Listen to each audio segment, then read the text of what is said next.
네, 안녕하세요. 저는 류현준이라 하고요. 네, 지금 이제 수능 국어를 이제 대치 다원교육 그리고 이제 대치 이제 미래탐구 그리고 이제 메가스터디 러셀에서 이제 수업을 하고 있습니다. 그래서 일단은 저는 먼저 이제 설명하기에 앞서서 수능이 지금 어떻게 바뀌었고 그리고 지금 이제 6월 평가원이 사실은 고3 애들이 봤잖아요. 그래서 이제 저 같은 이제 선생님들이나 아니면 다른 어떤 실장님들도 이제 6월 평가원 분석을 통해 가지고 올해 그리고 또 이제 내년에 이제 시험을 보는 이제 고3들은 어떻게 준비하면 좋겠다라는 게 사실은 1차적으로 먼저 계획들이 다 나왔어요. 그래서 그거를 한번 좀 설명을 드리고 이 반은 어떤 목적이 있고 그리고 제가 어떻게 애들을 가르칠지를 조금 설명을 드리겠습니다. 일단은 자 먼저 보시면요. 2022년 수능 같은 경우는 이제 올해 이제 교육과정이 바뀌어가지고 선택 과목으로 나뉘었습니다. 그래서 이제 화작, 그 다음에 이제 언매 이렇게 이제 선택 과목으로 나뉘고 독서랑 문학 같은 경우는 공통적으로 있지만 일단 뭐 작년에는 45문제 정도 이제 화작, 문법, 그다음 그러니까 언매라고 하죠. 그리고 이제 독서, 문학 이렇게 45문제가 있었는데 올해부터는 1번부터 34번까지가 공통지문. 다시 말해 이제 독서랑 문학이 되고 그 다음에 뒤에 있는 어떤 이제 35번부터 45번까지 그 11문제가 이제 화법 아니면 언매가 되는데 사실 6월 평가원 나오기 전까지 이제 학생들이랑 애들이 엄청 고민을 했어요. 선생님, 언매를 선택하는 게 좋을까요? 화작을 선택하는 게 좋을까요? 이러면서 엄청 고민을 뭐 많이 했는데 근데 사실 이번 6월 평가원 나온 거 보니까 상관이 없었어요. 그러니까 화작이든 언매든 애들이 사실 상위권 애들이 언매를 선택했는데 근데 그게 문법이 어렵고 그리고 또 표점이 더 높으니까 뭐 실제로 표점이 더 높긴 하는데 매체라는 어떤 새로운 유형의 지문이 나오다 보니까 실질적으로 애들이 거기서 시간이 좀 더 오래 걸리고 공통 과목에서 시간을 좀 더 못 써가지고 점수가 더 낮아진 케이스가 좀 이번에 좀 많았거든요. 그래서 지금 이제 고2 학생들 같은 경우는 엄마 나 화작해야 돼 아니면 나 언매해야 돼 라고 막 얘기하는데 사실 제가 봤을 때 그거에 대한 정확한 답은 그냥 자기가 편한 거 하고 선택 과목에서는 자기가 편한 거 하고 공통 과목에서 이제 점수를 높이는 게 제일 좋다라고 저는 판단이 됩니다. 그래서 일단은 이런 식으로 이제 있고요. 그 다음에 뭐 간단하게 이거는 조금 이제 설명을 드릴게요. 그래서 지금 보시면요. 언매 같은 경우는 이런 식으로 아예 완전 매체가 새로운 유형이 나왔는데 사실 지금 올해 고3 같은 경우는 진짜 많이 힘들어요. 매체를 공부하는 데 있어서. 왜냐면 이게 첫 해다 보니까 유형 자체가 많이 없고 EBS 수특밖에 사실 공부하는 것도 이제 그거밖에 공부할 게 없고 그리고 모의고사 나오는 것들만 이제 한다고 하더라도 모의고사가 사실 한 달에 뭐 이투스, 뭐 메가, 대성, 그러니까 메가 대성 이제 합쳐서 나오고 그리고 뭐 사설 모의고사가 한 달에 뭐 많이 나봤자 2개 아니면 3개거든요. 그러니까 애들이 막 연습할 게 없다 보니까 애들 많이 힘들어 하는데 아마 고2 애들은 이제 내년에 이제 아마 많은 출판사에서 문제가 많이 나올 거라고 생각이 돼서 그래서 좀 편하겠지만 그래서 한번 시간이 있어가지고 생각을 해서 그래서 선택 과목을 조금 선택하는 게 제일 좋을 것 같고요.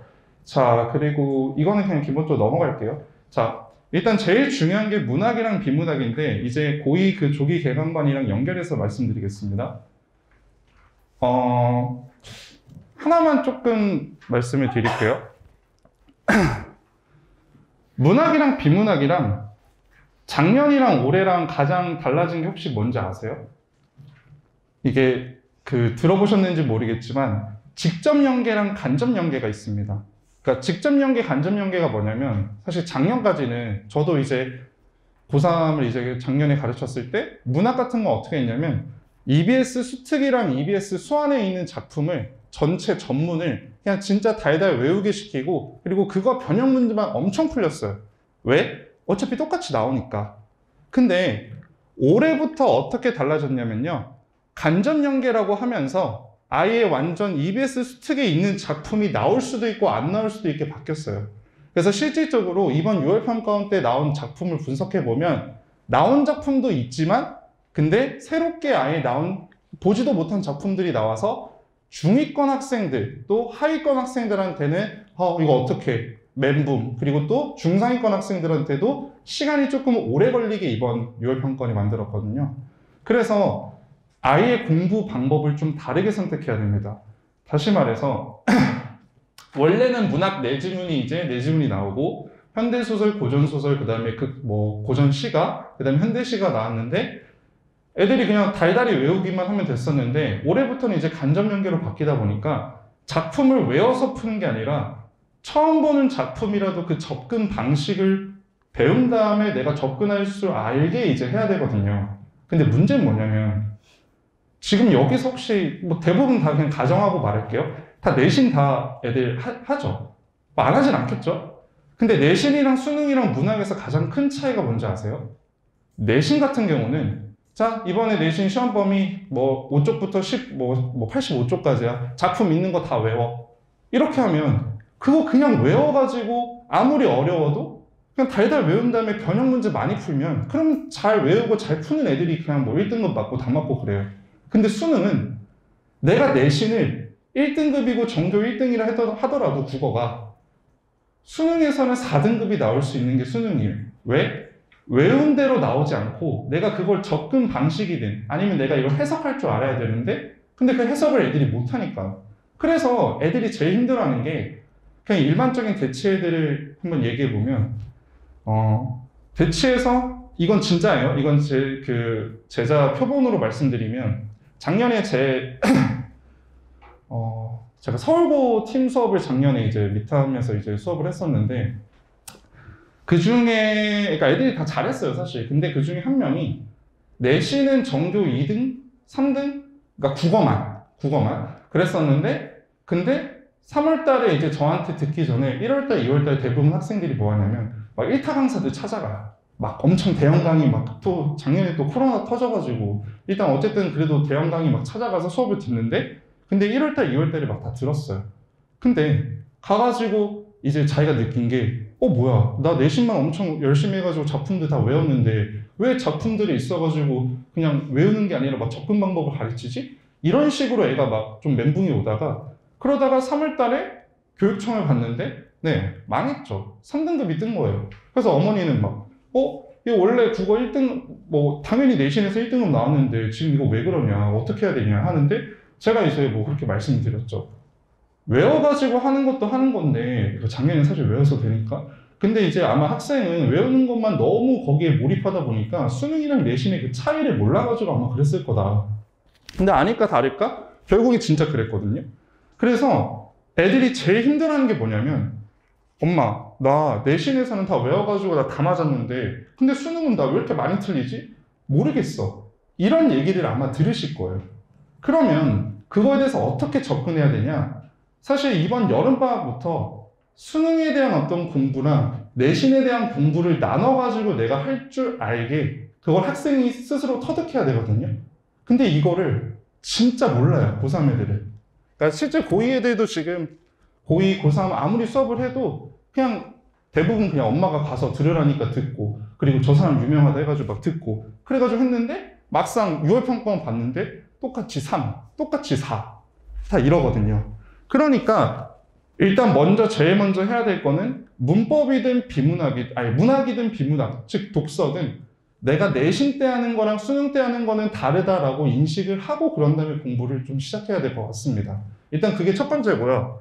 그리고 자, 두 번째로 제가 문학 같은 경우 지금 여기다가 필수 고전시가 작품 수업을 한다라고 했는데 그러면 좀 뭔가 모순되죠? 뭐야 접근 방법 하신다니 왜 갑자기 필수 고전시가 작품을 하지? 라고 생각하실 수 있는데 근데 필수적으로 알아야 될 작품들이 있습니다. 특히 예를 들어서 뭐 누앙사, 뭐 상춘곡, 송미인곡, 뭐 삼위인곡, 아니면 관동별곡 이런 것들은 기본적으로 알아야지 애들이 문제 풀 때 편하거든요. 그러니까 내신 때도 아마 했을 거고 이런 것들은 한번 좀 짚어줘야지 그래야지 이제 실제 수능에서도 이런 게 많이 나오니까 자 이거 기출이야 라고 하면서 제가 보여주면 애들이 아 이렇구나 라고 해서 그걸 느끼고 이제 문제를 풀 수 있겠죠. 그래서 이런 저 작품 고전시가 작품은 무조건 이제 잡아줄 거고요. 왜냐면 이제 애들이 해석하는데 어려워해서 네, 옛날 뭐 중세고 같은 거 어려워하니까 이제 그런 것들은 좀 잡아주고 그 다음에 이제 세 번째가 접근 방식. 내가 아무리 이걸 처음 봐도 이걸 어떻게 풀 수 있는지를 그걸 가르쳐 줄 거예요. 그래서 지금 고2 여름방학 때 제 수업을 들은다고 했을 때 저는 개인적으로 만약에 고2 때 제 수업을 계속 들으면 그러면 고3 때도 웬만하면 바꾸지 말고 계속 일관성을 갖고 가야지 제일 좋을 것 같거든요. 그러니까 어머님들한테 이제 좀 부탁을 드리고 싶은 게, 만약에 수능 공부를 시킨다라고 하면 그러면 웬만하면 2명, 3명을 한꺼번에 들으면 안 돼요. 왜냐면 수학은 잘 모르겠어요. 근데 수능 국어 같은 경우는 그 접근 방식들이 너무 달라요. 예를 들어서 어떤 A라는 선생님도 이제 맞고, B라는 선생님 근데 그 A 선생님 방식이 틀렸대. 그러니까 막 직접적으로 얘기하는 게 아니지만 가르치는 방식이 그렇거든요. 근데 사실 제가 애들한테도 표현하는 게, 모두 다 이제 산의 정상은 다 찍었다. 근데 산의 정상은 찍었는데 어떤 분은 A로 가고 어떤 분은 B로 가고 어떤 분은 C로 간다. 그래서 내가 A로 막 가는데 그냥 꾸준히 하면 되거든요. 정상이 되는데, 근데 A 갔다 B 갔다 C 갔다 그러면 그럼 결국 수능 때까지 정상에 못 도달하거든요. 그래서 조금 기억을 해주시면 좋을 게, 만약에 저한테 2학년 때 막 맡겨가지고 만약에 하면, 그럼 나중에 3학년 때 가가지고 뭐 바꿀 수 있겠지만 꾸준하게 일관성을 유지해가지고 만약에 해주시면 그래야지 성적이 오른다라고 생각을 하고 좀 맡겨주셨으면 하고요. 그리고 이제 비문학을 조금 얘기할게요. 독서요. 이번 6월 평가원 때 애들이 멘붕이 왔어요. 특히 고3 애들. 왜? 비문학이 원래는 3지문이었거든요. 근데 이번에는 4지문이 나왔어요. 그래서 4지문이 나와서 사실 비문학이나? 라는 생각을 가질 정도로 1번, 2번, 3번에서 문제가 이제 나왔었는데, 이번부터 비문학이 4지문이 나왔거든요. 그래서 학생들은 항상 그 전까지만 하더라도 비문학 3개, 문학 4개, 그 다음에 화작, 엄매, 선택 이렇게 해서 공부를 했는데, 근데 막상 까고 보니까 비문학이 4개예요. 그럼 애들 어떻게 돼요? 멘붕 오고 시간 없어가지고 결국 한 지문 못 풀고 이런 식으로 이제 됐거든요. 그래서 비문학은 올해 아마 어려워질 거예요. 왜냐면 교육과정이 바뀌다 보면 그러면 어떤 도전들, 예를 들어서 평가원도 이제 문제를 지금 이제 사실 제가 봤을 때 문제 유형에 대해서 도전을 했다라고 생각하거든요. 그래서 아마 어려워질 거고 내년에도 계속해서 어려워질 거예요. 근데 어떻게 어려워지냐? 이건 조금 좀 말씀드릴게요. 잠시만요. 안 덥습니다. 좀 에어컨 조금만 더. 제가 열이 많아서. 네. 아우.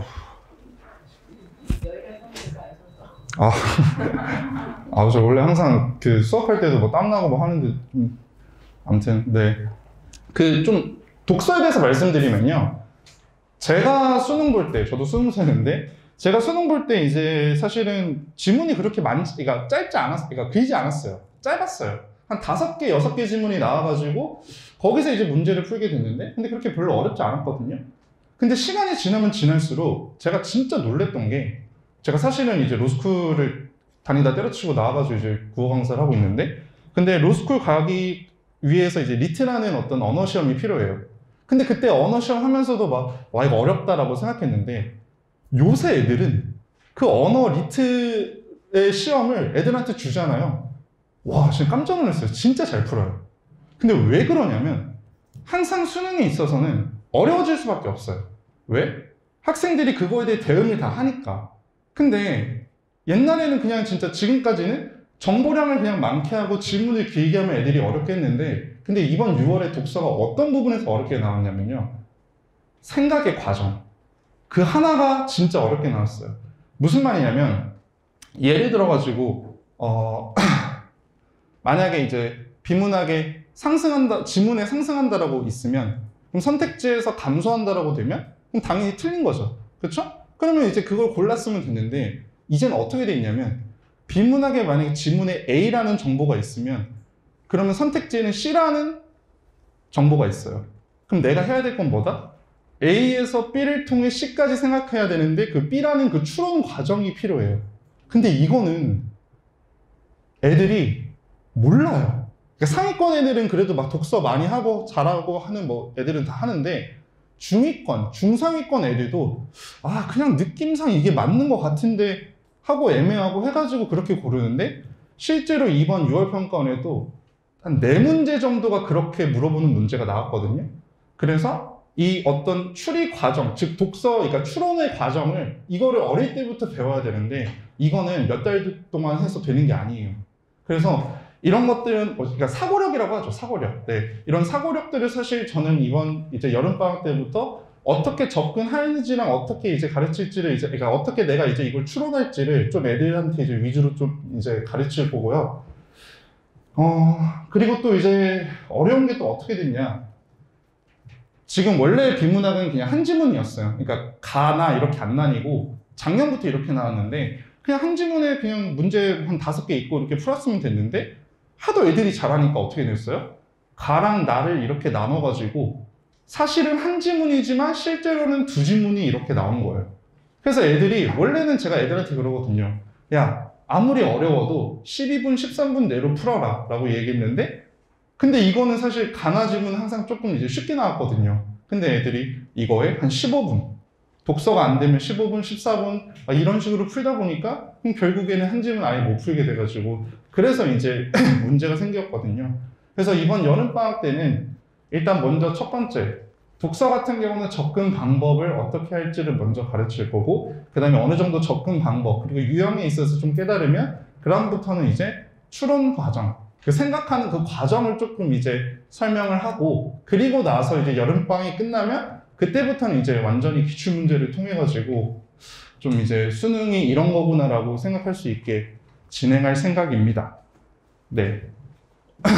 그래서 결국에는 지금 아마 15주를 생각하고 제가 이제 계획표를 짰는데 근데 아마 좀 바뀔 수 있겠죠? 학교 그 휴강이랑 뭐 내신 기간에 따라서 그래서 일단은 5주 수업을 3번에 거쳐가지고 한다는 제가 계획으로 지금 짰고요.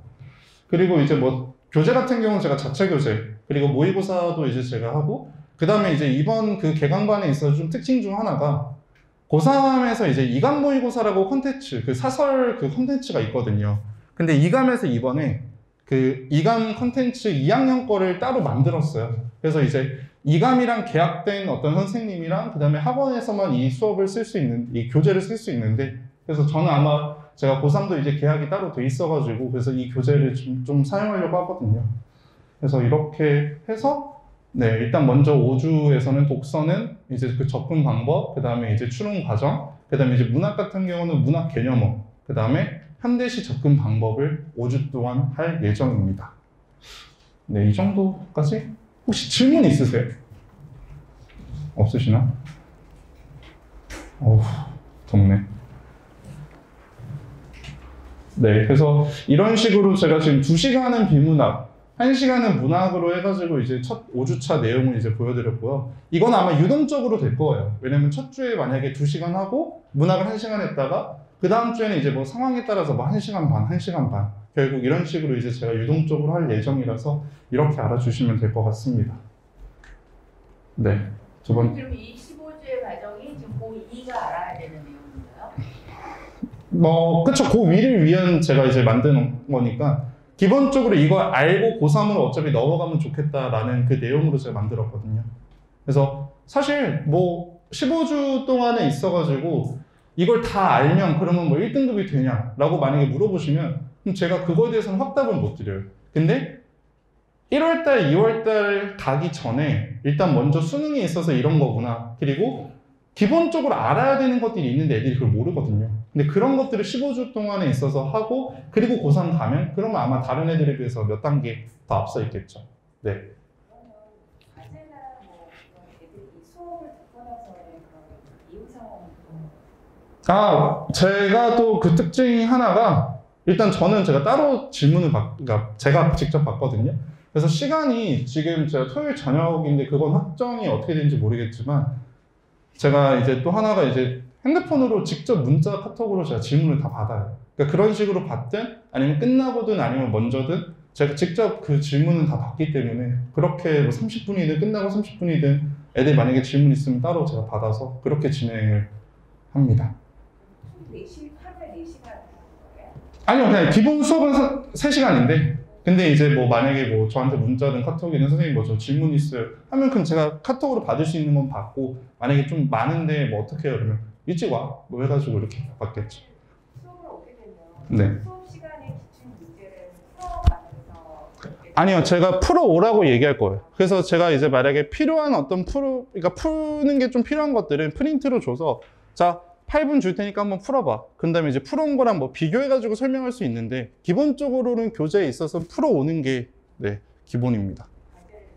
과제는 따로 해서 이제 제 뭐 조교한테 이제 줘서 이제 체크를 받고, 만약에 그러니까 하고 안 하고랑 시험 점수가 아마 매 주마다 이제 어머님들한테 문자로 다 가거든요.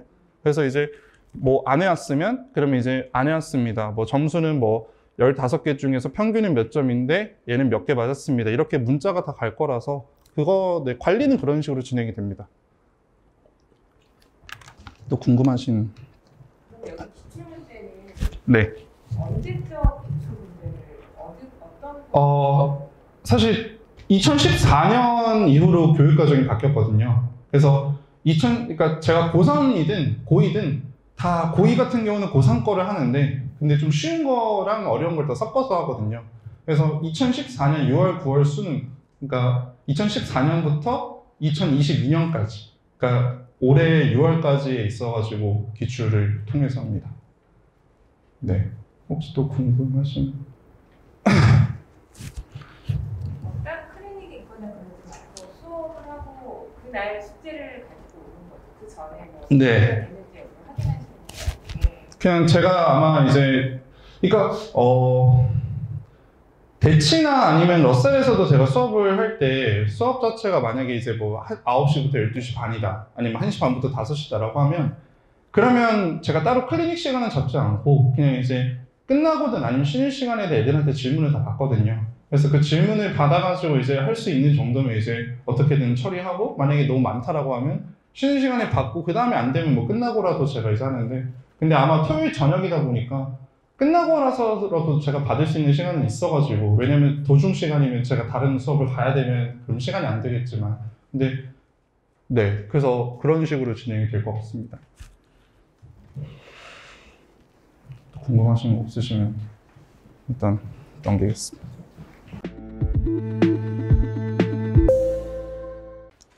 네, 안녕하세요. 방금 소개받은 맹용이라고 합니다. 반갑습니다. 예, 저는 이제 이 다원수학 목동관에서 고2 학생들 대상으로 미적분 수업을 할 텐데요. 근데 먼저 이제 본론에 들어가기 전에 어머님들이 그동안 설명회라든가 뭐 개별 상담을 통해서도 저한테 가장 많이 물어보시는 질문이 하나 있어요. 그래서 그 부분 먼저 궁금증 해결해 드리고 그리고 시작하도록 하겠습니다.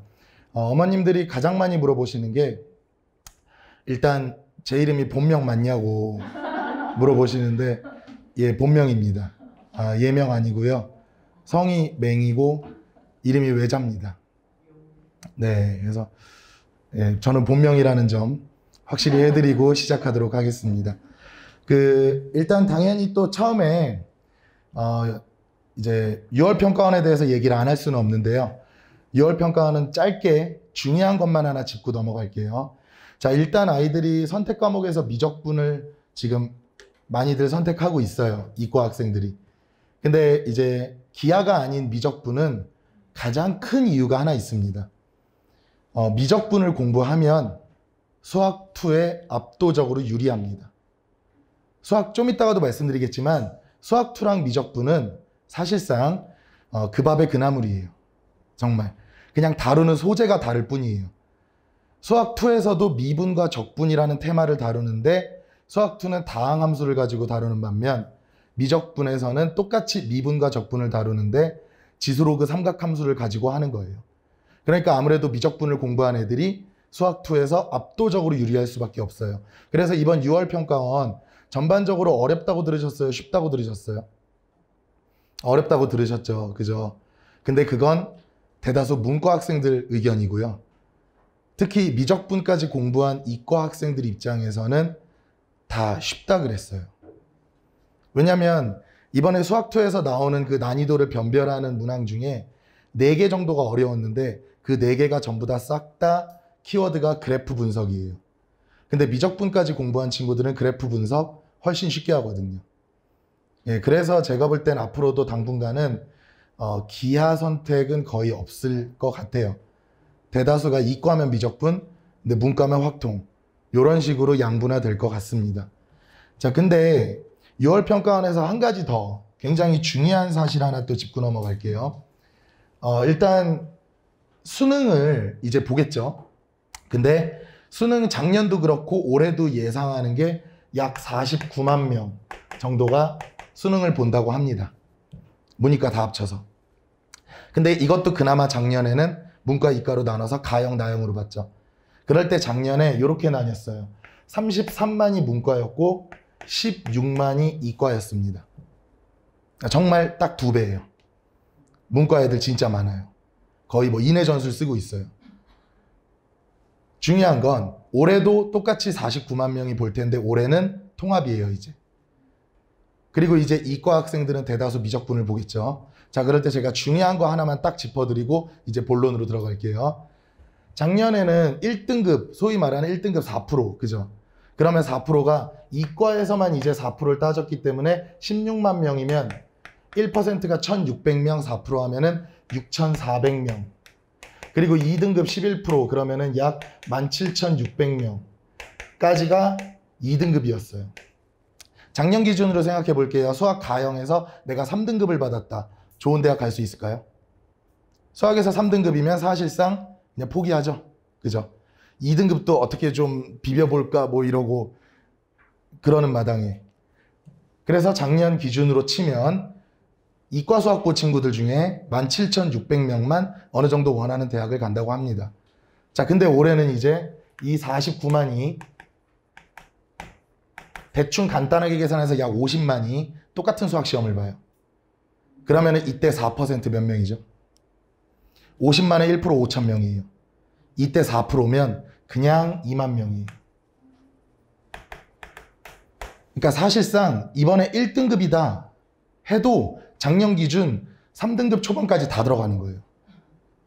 그러니까 이제는 통합 시대에는 1등급 받은 게 무의미해요. 1등급 뭐 어쩌라고. 그래서 뭐 작년 기준 너 3등급 초반이잖아. 이렇게 되는 거예요. 그러니까 이제는 1등급 뭐 커트라인이 88이네 84네 의미가 없어요. 특히 이번에 6평 미적분 1등급 컷은 82점이더라고요. 그럼 세상에 82점이면 잘 본 겁니까? 못 본 겁니까? 못 본 거죠? 근데 1등급이라고 좋아하고 있어요. 물론 이 안에 문과 1등급도 이제 포함되겠지만 이번 6평 기준으로도 1등급 받은 애들 중에 문과 추정치나 4.5%라고 해요. 나머지 95.5%가 미적분과 기하 선택자예요.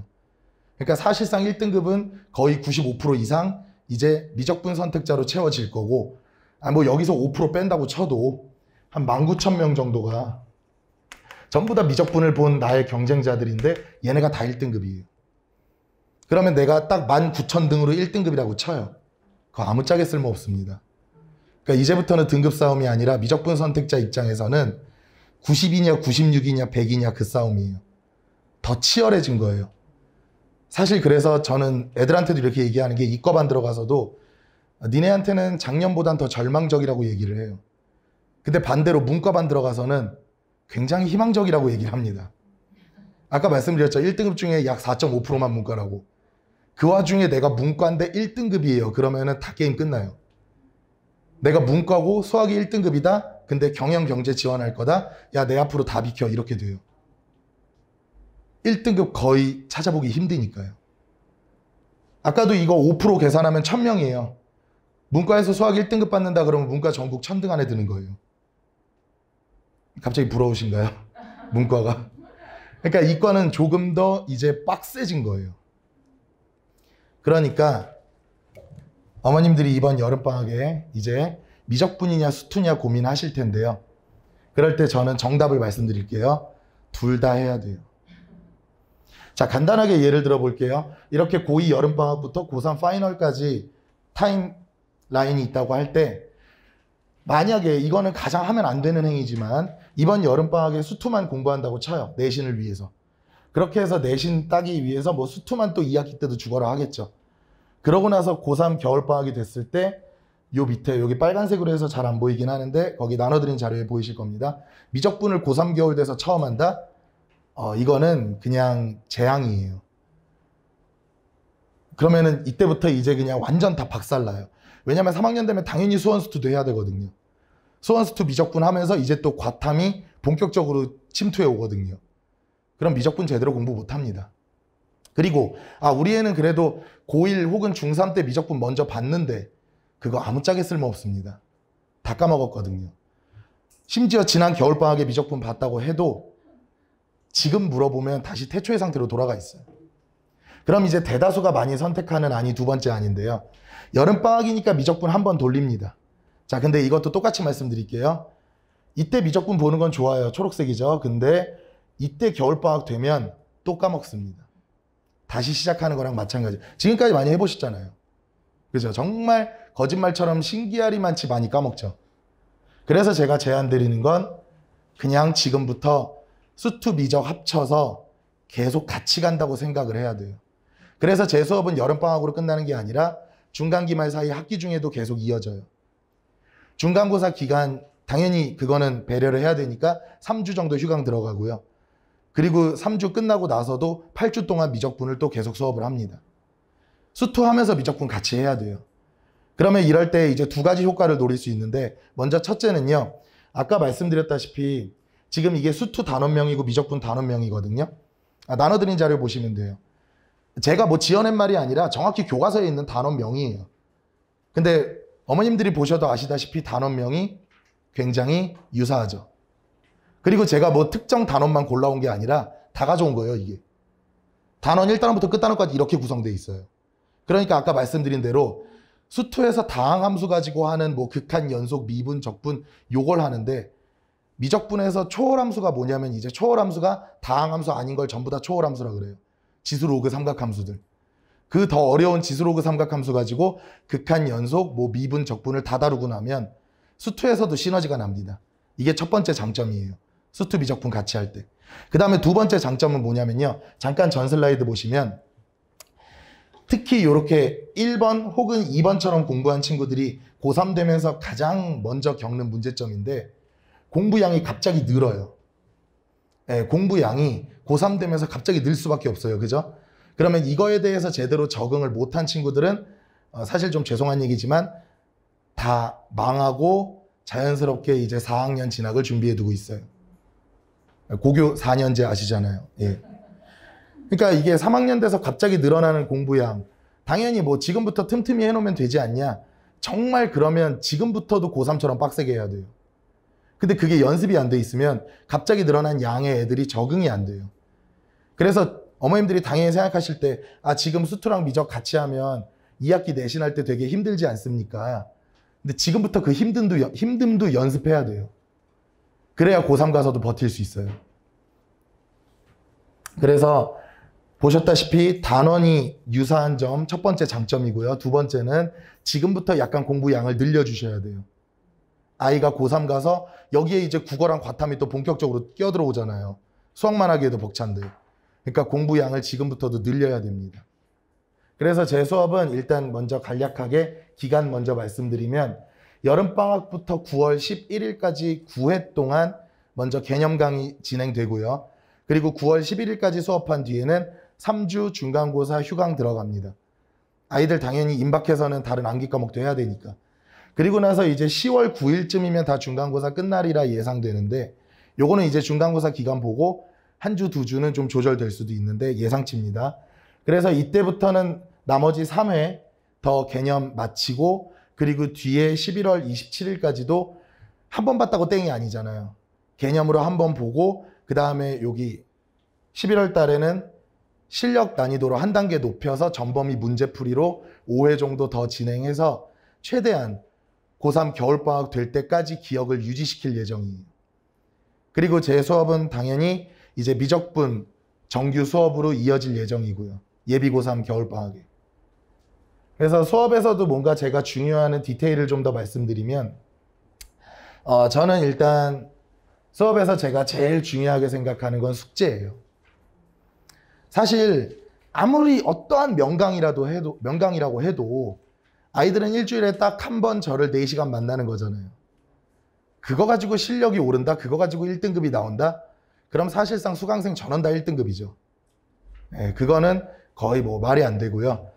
저는 똑같이 수업하고 똑같은 자료를 주고 똑같이 가르치지만 누구는 1등급이고 누구는 3등급이고 나뉘는 차이는 바로 집에서의 숙제라든가 본인의 복습 정도라고 생각합니다. 그럴 때 저는 숙제를 내줄 때 제 첫 번째 원칙 중에 하나가 저는 학생들 절대 안 믿어요. 아이들 안 믿어요. 그래서 저는 숙제를 줄 때 다른 선생님하고 좀 다른 게 어떠한 정답도 문제도 정답도 해설도 안 줍니다. 그냥 문제만 나갑니다. 그래서 마치 시간만 안 쟀다 뿐인 거지 아이들이 시험 보는 것과 똑같이 집에서 숙제를 합니다. 정답도 모르는 상태로.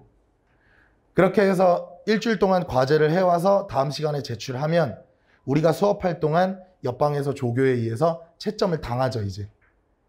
채점 결과 일주일에 총 70문제 줄 예정이거든요. 70문제면은 많은 것도 아니고 그렇다고 적은 것도 아니에요. 그러니까 왜 많은 게 아니냐? 하루에 10문제씩 하라는 뜻이에요. 그래서 과제에 보면 날짜별로 다 등분돼 있어요.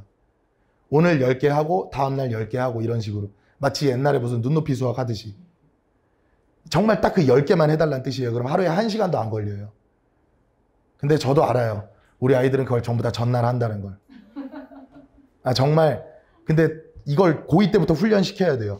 하루에 등분해서 공부를 조금씩 틈틈이 하는 훈련을. 그래서 그것도 훈련시킬 거고 그렇게 해서 70개를 풀어왔을 때 50개 이상 맞춰야 합격으로 인정해 주고요. 그때 이제 70문제 전부 다 정답과 해설을 나눠줍니다. 남은 20개 안 되는 건 이제 해설 보고 오답하거라라는 뜻으로. 근데 만약에 맞춘 게 50개가 안 된다? 그럼 일명 빠꾸예요. 다시 해와야 돼요. 대신 채점에서 뭘 틀렸는지는 체크해줘요. 대신 틀린 거 정답 안 가르쳐줘요. 이 답은 잘못됐으니 다시 풀어봐 이 소리예요. 그래서 본인이 매주 50개 이상씩을 정답도 모르는 상태로 합격을 한다. 그럼 이건 실력이 안 늘래야 안 늘 수가 없어요. 무조건 실력 늡니다. 대신 이제 수업하다 보면 이런 아이들이 있어요. 포기 못하겠습니다. 너무 어렵습니다. 그럼 두 번째 제가 이제 다른 수업과 다르게 내세운 게 뭐냐면 저는 좀 이따가도 지금 알려드릴게요. 저는 설명회 할 때 항상 어머님들께 제 번호를 가르쳐 드립니다.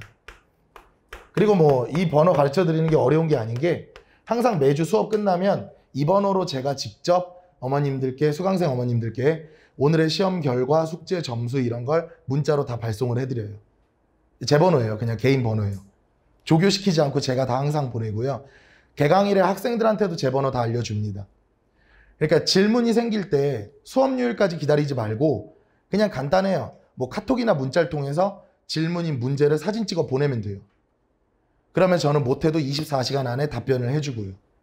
그런 식으로 이번 주 숙제지만 질문을 통해서 숙제를 완성해와도 인정해줘요. 그러니까 모른다고 그냥 배째지 말고 포기하지 말고 노력을 하자는 뜻이에요. 그렇게 해서 일주일에 50개 이상 맞추는 훈련을 지금부터 만약에 고3 초반까지도 매주 한다. 그럼 진짜 이건 실력이 안 늘래야 안 늘 수가 없어요. 자기가 정답도 모르는 상태로 푸니까. 그리고 그 외에 이제 저는 수업을 할 때 약간 뭐랄까 제가 제일 싫어하는 방식이 인간 같은 일방적인 수업. 그러니까 저는 혼자 떠들고 애들은 이해했는지 안 했는지 모르는 어머님들 입장에서 보면 소위 말하는 책가방만 들고 왔다 갔다 저도 싫어해요. 재미가 없어요. 그래서 저는 수업할 때 제일 많이 하는 행동 중에 하나가 이름 불러서 질문을 계속 던져요. 하나 설명할 때 함수 fx가 어쩌다가 이 함수는 뭐라 그랬지 지훈아? 이러고 그냥 던져요. 그런 식으로 계속 대답을 유도하고 항상 소통하면서 수업하는 사람이라 그러니까 제가 제일 궁금한 건 그거예요. 내가 지금 이 말을 하고 있는데 이해를 했느냐. 그래야 다음 단계로 넘어가니까. 그런 식으로 수업하는 사람이니까 그 부분은 걱정 안 하셔도 되고요. 마지막으로 이제 이런 말씀 드리고 싶은 게 일단 저는 지금도 제가 이제 오늘 오면서도 잠깐 회상해 보니까 제가 누군가를 가르치기 시작한 지는 지금 한 18년 정도 됐더라고요. 그러니까 어려 보이죠, 그죠? 실제로도 어린데요. 제가 누군가를 제일 먼저 가르치기 시작한 건 고2 10월이었어요. 고2 10월에 그때 중3 학생부터 과외를 했는데 그게 아까도 보셨다시피 저는 조기 졸업 그 당시 시스템이 어떻게 됐냐면 고2 1학기 내신까지 해서 여름방학에 면접을 보고 카이스트 내려가서 고2 9월 달에 합격자 발표가 나와요. 그래서 고2 9월 달 그때 이미 예비 카이스트 신입생이었고 이제 부모님 지인의 자녀 해서 동네 중3 꼬마부터 과외를 시작했는데 가르치는 게 너무 재밌더라고요. 예, 진짜 제가 시험에서 100점 받은 것보다 제 학생 100점 받게 해주는 게 더 기분이 좋아요. 그리고 대치동에 온 지는 지금 만 10년이 넘었는데 10년 동안 수업하면서 학생들이 뭘 많이 틀리는지, 어떤 걸 어려워하는지 양질의 컨텐츠가 쌓여 있고요. 그리고 이제 당연히 제가 뭐 학생과 소통이 안 된다거나 관리가 안 되면 지금까지 수업을 못 했을 거예요, 아마. 그러니까 그 부분은 전혀 걱정 안 하셔도 되고, 그리고 또 제가 이렇게 뭐 백날 떠들어도 사실 이 부분 좀 잘 읽어주시면 감사하겠는데, 이거는 제 학생들이 작년에 제 수업 들은 고3 학생들이 수업 종강할 때 수능 전주에 제가 아이들한테 그래도 후배들을 위해서 몇 자 좀 적어주지 않을래? 라고 해서 아이들이 적은 글 중에 좀 어머님들이 보시면 좋겠다 싶은 걸 가져왔는데요. 당연히 일단 최대한 미화하라고 했습니다. 예, 안 좋은 기억은 좀 있고 좀 아름답게 후배들에게 좋은 내용 전달할 수 있도록. 근데 뭐 농담이고요. 진짜 뭐 각색하거나 연출한 게 아니라 전 정말 이렇게 수업하는 사람입니다. 그래서 제가 이제 목동에도 처음 수업을 열게 됐는데 목동의 학생들하고도 고2 때부터 고3 때까지 저는 학생의 점수가 제 점수라고 생각하는 사람이라서요. 제 점수 한번 만들어 볼 테니까 어머님들께 부탁드릴 건 저랑 아이랑 공부할 수 있게 시간만 좀 확보해 주세요. 공부할 시간만. 예. 그러면 충분히 어머님과 그리고 학생들이 만족할 만한 점수, 적어도 수학에서는 나올 수 있을 것 같아요. 예. 일단 지금까지 들어주셔서 감사하고요. 혹시 5분 정도 질문 있으세요? 궁금하신 거? 안에 네. 레벨은 어떻게 하시는 거예요? 그러니까 수트를 처음 접하는 애도 있을 거고 몇 번 했던 애도 있을 거고 레벨을 네, 그거는 이제 학원 데스크에서도 자세히 안내해 드리겠지만, 일단 저는 이렇게 생각하는 게 수학2를 한 번 이상, 그러니까 개념 정도, 수학2에서 고난이도 못 풀어도 돼요. 그냥 수학2 내용만 일단 알면 돼요. 그래도 수학2는 안다는 그런 상태에서 미적분을 나가야 되니까. 그 다음에는 수학2 개념만 하면 되고요. 그 다음엔 미적분을 굉장히 잘한다. 뭐 이미 미적분 4점짜리 깔끔하게 다 클리어 시킨다. 이 학생은 안 들어도 됩니다. 당연히 미적분을 처음 개념부터 처음 한다고 생각하고 가르칠 거고요. 그리고 미적분 고난이도 4점짜리를 이제 같이 공부하자는 수업이니까 이미 지금 상태에서 미적분은 뭐 수능이나 모의고사를 다 맞을 정도다. 예, 그런 친구는 안 들어도 되고요. 근데 뭐 수투를 한 번도 안 했다. 그러면 사실 수강이 힘들 거고, 수투 내용 어느 정도 알고 미적분 처음 공부하고 싶다. 제일 좋아요. 그리고 아까 말씀드렸다시피 그 진도상 미적분 개념부터 12회를 나갈 거기 때문에 미적분을 한 번 정도 했거나 뭐 2번 했더라도 개념이 흔들린다. 그래도 괜찮아요. 어차피 제가 제 방식대로 미적분 첫 단원부터 다시 꼼꼼히 자세히 수업을 할 겁니다. 네. 50점이 불합격이잖아요. 실력의 차이가 하다 보면 생기는 게 50점이 불합격이라는. 뭐 숙제가 뭐 50점 아, 예. 하잖아요. 그러다 보면은 개별로 뭐 따로 그 아이가 부족한 부분을 뭐 따로 뭐 아, 네. 그렇게 해서 하시는. 네, 일단 그렇게 해서 숙제 점수가 많이 미비한 학생이 있으면 이제 그 여기 다원에 자습할 수 있는 그 클리닉 할 수 있는 공간이 있다고 하더라고요. 그래서 그 공간에 남겨서 제가 토요일 오후에 고3 수업 마치고 나서 토요일 저녁에는 수업이 없거든요. 그래서 토요일 저녁에 따로 불러서라든가 그런 식으로 더 봐줄 예정이에요. 그리고 비단 토요일이 수업요일이 아니더라도 아이가 언제든 저한테 연락해서 뭐 질문이나 이런 부분은 충분히 해결할 수 있고, 네, 당연히 못한다고 뭐랄까 뭐 내치거나 그러지 않아요. 예, 당연히 가르치면서 가야죠. 아, 근데 저도 이제 수업을 보면서 이제 수업 때 보는 테스트라든가 숙제는 제가 매주 난이도 조절을 해요. 반 전체 아이들이 뭐 예를 들어 첫 주 숙제 내줬더니 뭐 전원 불합격에 뭐 평균도 30점이 안 되고 이러면은 당연히 난이도 두 번째 숙제부터 낮춰야죠. 예, 그런 식으로 조절하면서 일단 우리가 미적분의 개념을 아는 게 중요한 거고, 실력 쌓기는 겨울방학에 다시 해야 돼요. 그러니까 지금은 적어도 미적분이 뭔 말인지 겨울방학에 가서 다시 한번 개념 수업은 적어도 듣지 않아도 되게끔 예, 그걸 하는 게 목적입니다. 또 궁금한 거 있으세요?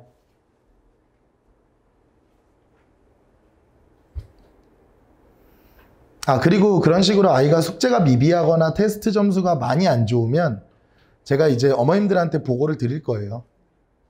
예, 그래서 뭐 정 필요하다면 진짜 뭐 따로 1:1 과외라도 더 붙여서라도 해야 된다든가, 그러니까 그런 식으로 뭐 이런 거 있죠. 반대로 얘기하면 아이가 공부를 제대로 하는지 이해를 했는지 못했는지 그런 걸 모른 상태로 시간은 흘러가고 나중 가서야 뭐 결국 하나도 이해 못했다 뭐 이런 건 저도 싫어해요. 그러니까 아까 말씀드린 대로 전 항상 어머님들과 학생과 소통하면서 수업하는 사람이라서 만약에 정 힘들다, 진짜 이 학생은 지금 미적분 들을 때가 아니다, 그럼 제가 말씀드릴 거예요. 네, 그건 걱정 안 하셔도 돼요. 네, 그럼 일단 지금까지 들어주셔서 감사하고 혹시 개별적으로 궁금하신 거 있으면 언제든 문자 주세요. 제가 전화 드리겠습니다. 감사합니다.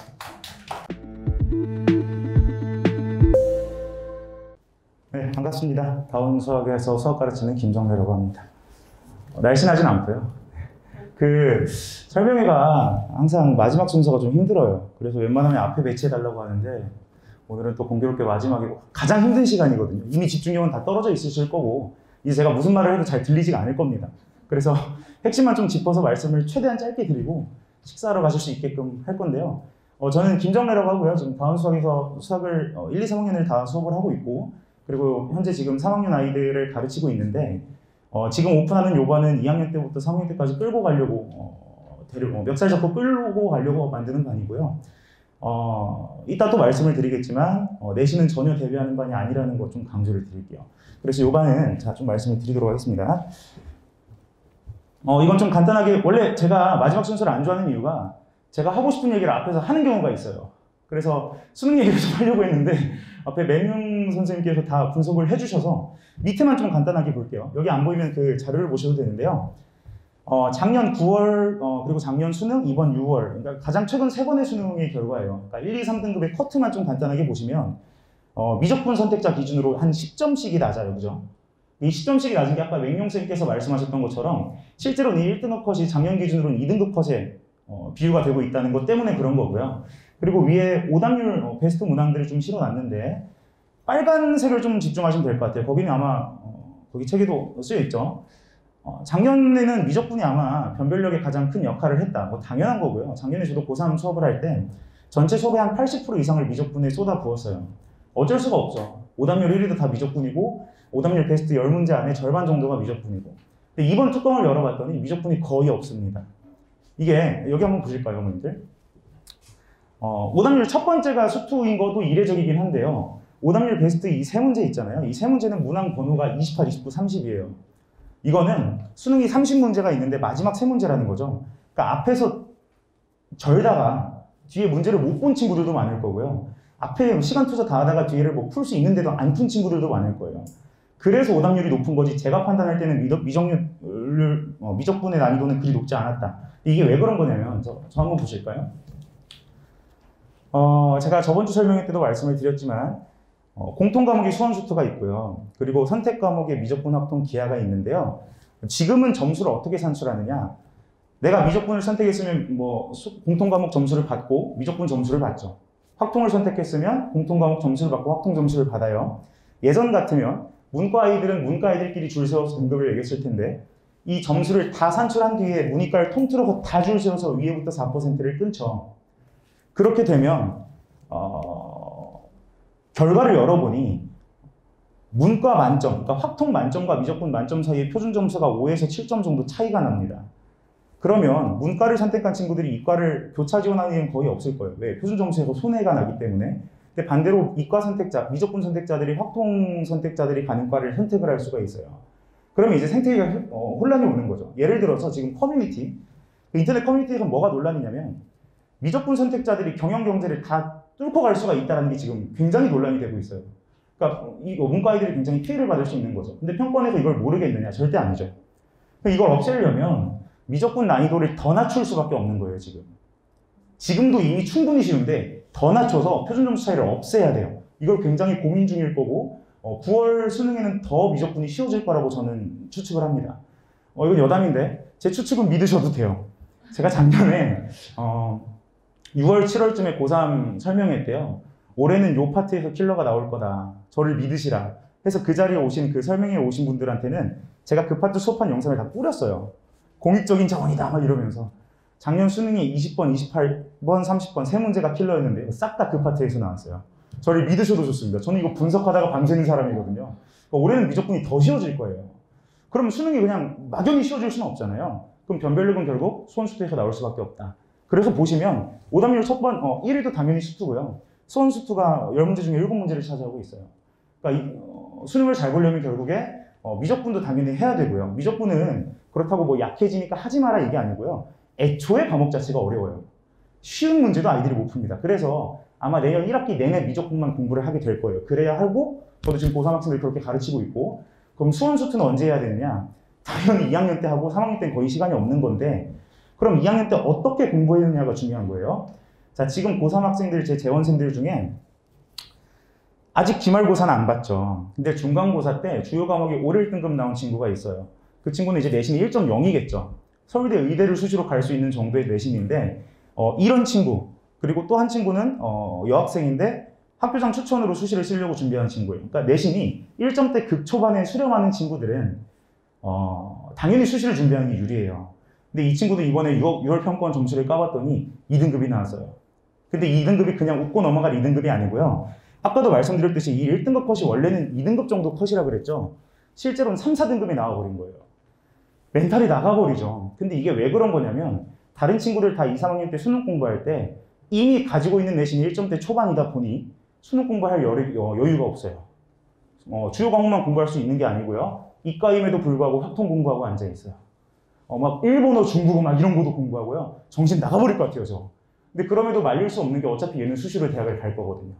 반면에 저희 반에 1등급 나오고 96점, 92점 이 친구들 92, 96이면 거의 천장을 뚫은 점수예요. 이번 수능 기준으로. 근데 이 친구들은 보통 강서고 장원고 학생들인데요. 어떤 친구들이냐면 작년 2학년 2학기 때부터 내신을 놨어요. 여기는 내 길이 아니다. 그래서 실제로 그 시험 보는 중 있잖아요. 한 1, 2주 정도 시험 기간에도 학원에 와서 너 내일 시험 뭐야? 영어요. 근데 왜 왔어? 저 수능 킬러 주세요. 이래요.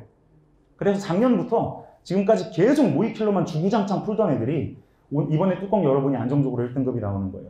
그래서 작년, 재작년과는 완전히 대비법이 달라졌어요, 수능이. 수시랑 정시를 동시에 잡는 건 거의 불가능에 가깝다고 저는 세게 말씀을 드리고요. 그래서 정시를 준비할 거면 아무래도 이번 학기부터는 출발을 해야 유리하다라고 강하게 좀 말씀을 드릴게요. 그럼 이제 머릿속이 혼란스러우시겠죠. 좀 버리기도 애매한 점수고 버리자니 좀 찝찝할 수도 있고요. 또는 보통 3등급 초반 아이들이 그런 생각을 많이 하는데 학교별로 다르겠지만 사실 3등급 초반이고 3월 달에 모의고사를 봤죠. 2학년 학생들이. 그때 1등급이 나왔다면 저는 사실 정시를 추천을 하긴 합니다. 그러니까 요 목동 바닥이라는 곳이 또는 이 조금 외곽도 마찬가지인데 보통 정시가 더 유리해요. 아무래도 내신 따기가 굉장히 힘들기 때문에 그리고 수시를 놓지 않고 있다가 3학년 1학기 때 무너지는 친구들이 너무 많이 봤고요. 아까도 말씀드렸듯이 2마리 토끼 다 잡으려다가 다 놓치는 거예요. 그래서 그러지 않았으면 좋겠다. 그래서 대치다원이랑 목동다원이 이번에 같이 시스템이 출발하는 건데 처음으로 런칭을 하는 반입니다. 2학년 때부터 수능 대비하는 반이 지금까지 없었거든요. 근데 이번에 하는 이유가 수능 트렌드가 바뀌어서 그런 거라고 이해를 하시면 될 것 같아요. 좀 넘기면서 좀 더 말씀을 드릴게요. 수능을 좀 미리 대비하는 반이고요. 7월 11일에 개강을 하는데요. 아까 맹용 선생님께서 말씀을 하셨듯이 수학2를 한 번 정도 봤으면 충분히 따라올 수 있는 반을 만들 거예요. 근데 문제는 한 번 정도 들었다고 해서 수능 킬러를 풀 수가 없습니다. 보통 3번, 4번 정도는 봐야 풀 수가 있어서 시즌 1, 2로 좀 나눠놨어요. 이게 자 정규반에서는 제가 가르치는 지금 고이 하이퍼 정규반에서는 내신 대비는 2바퀴를 돌리지 않아요. 그냥 처음부터 정말 깊고 꼼꼼하게 천천히 한 바퀴를 가는 구조예요. 근데 이 반은 2바퀴를 돌립니다. 이게 일주일에 한 번 수업인데 2바퀴가 가능하느냐?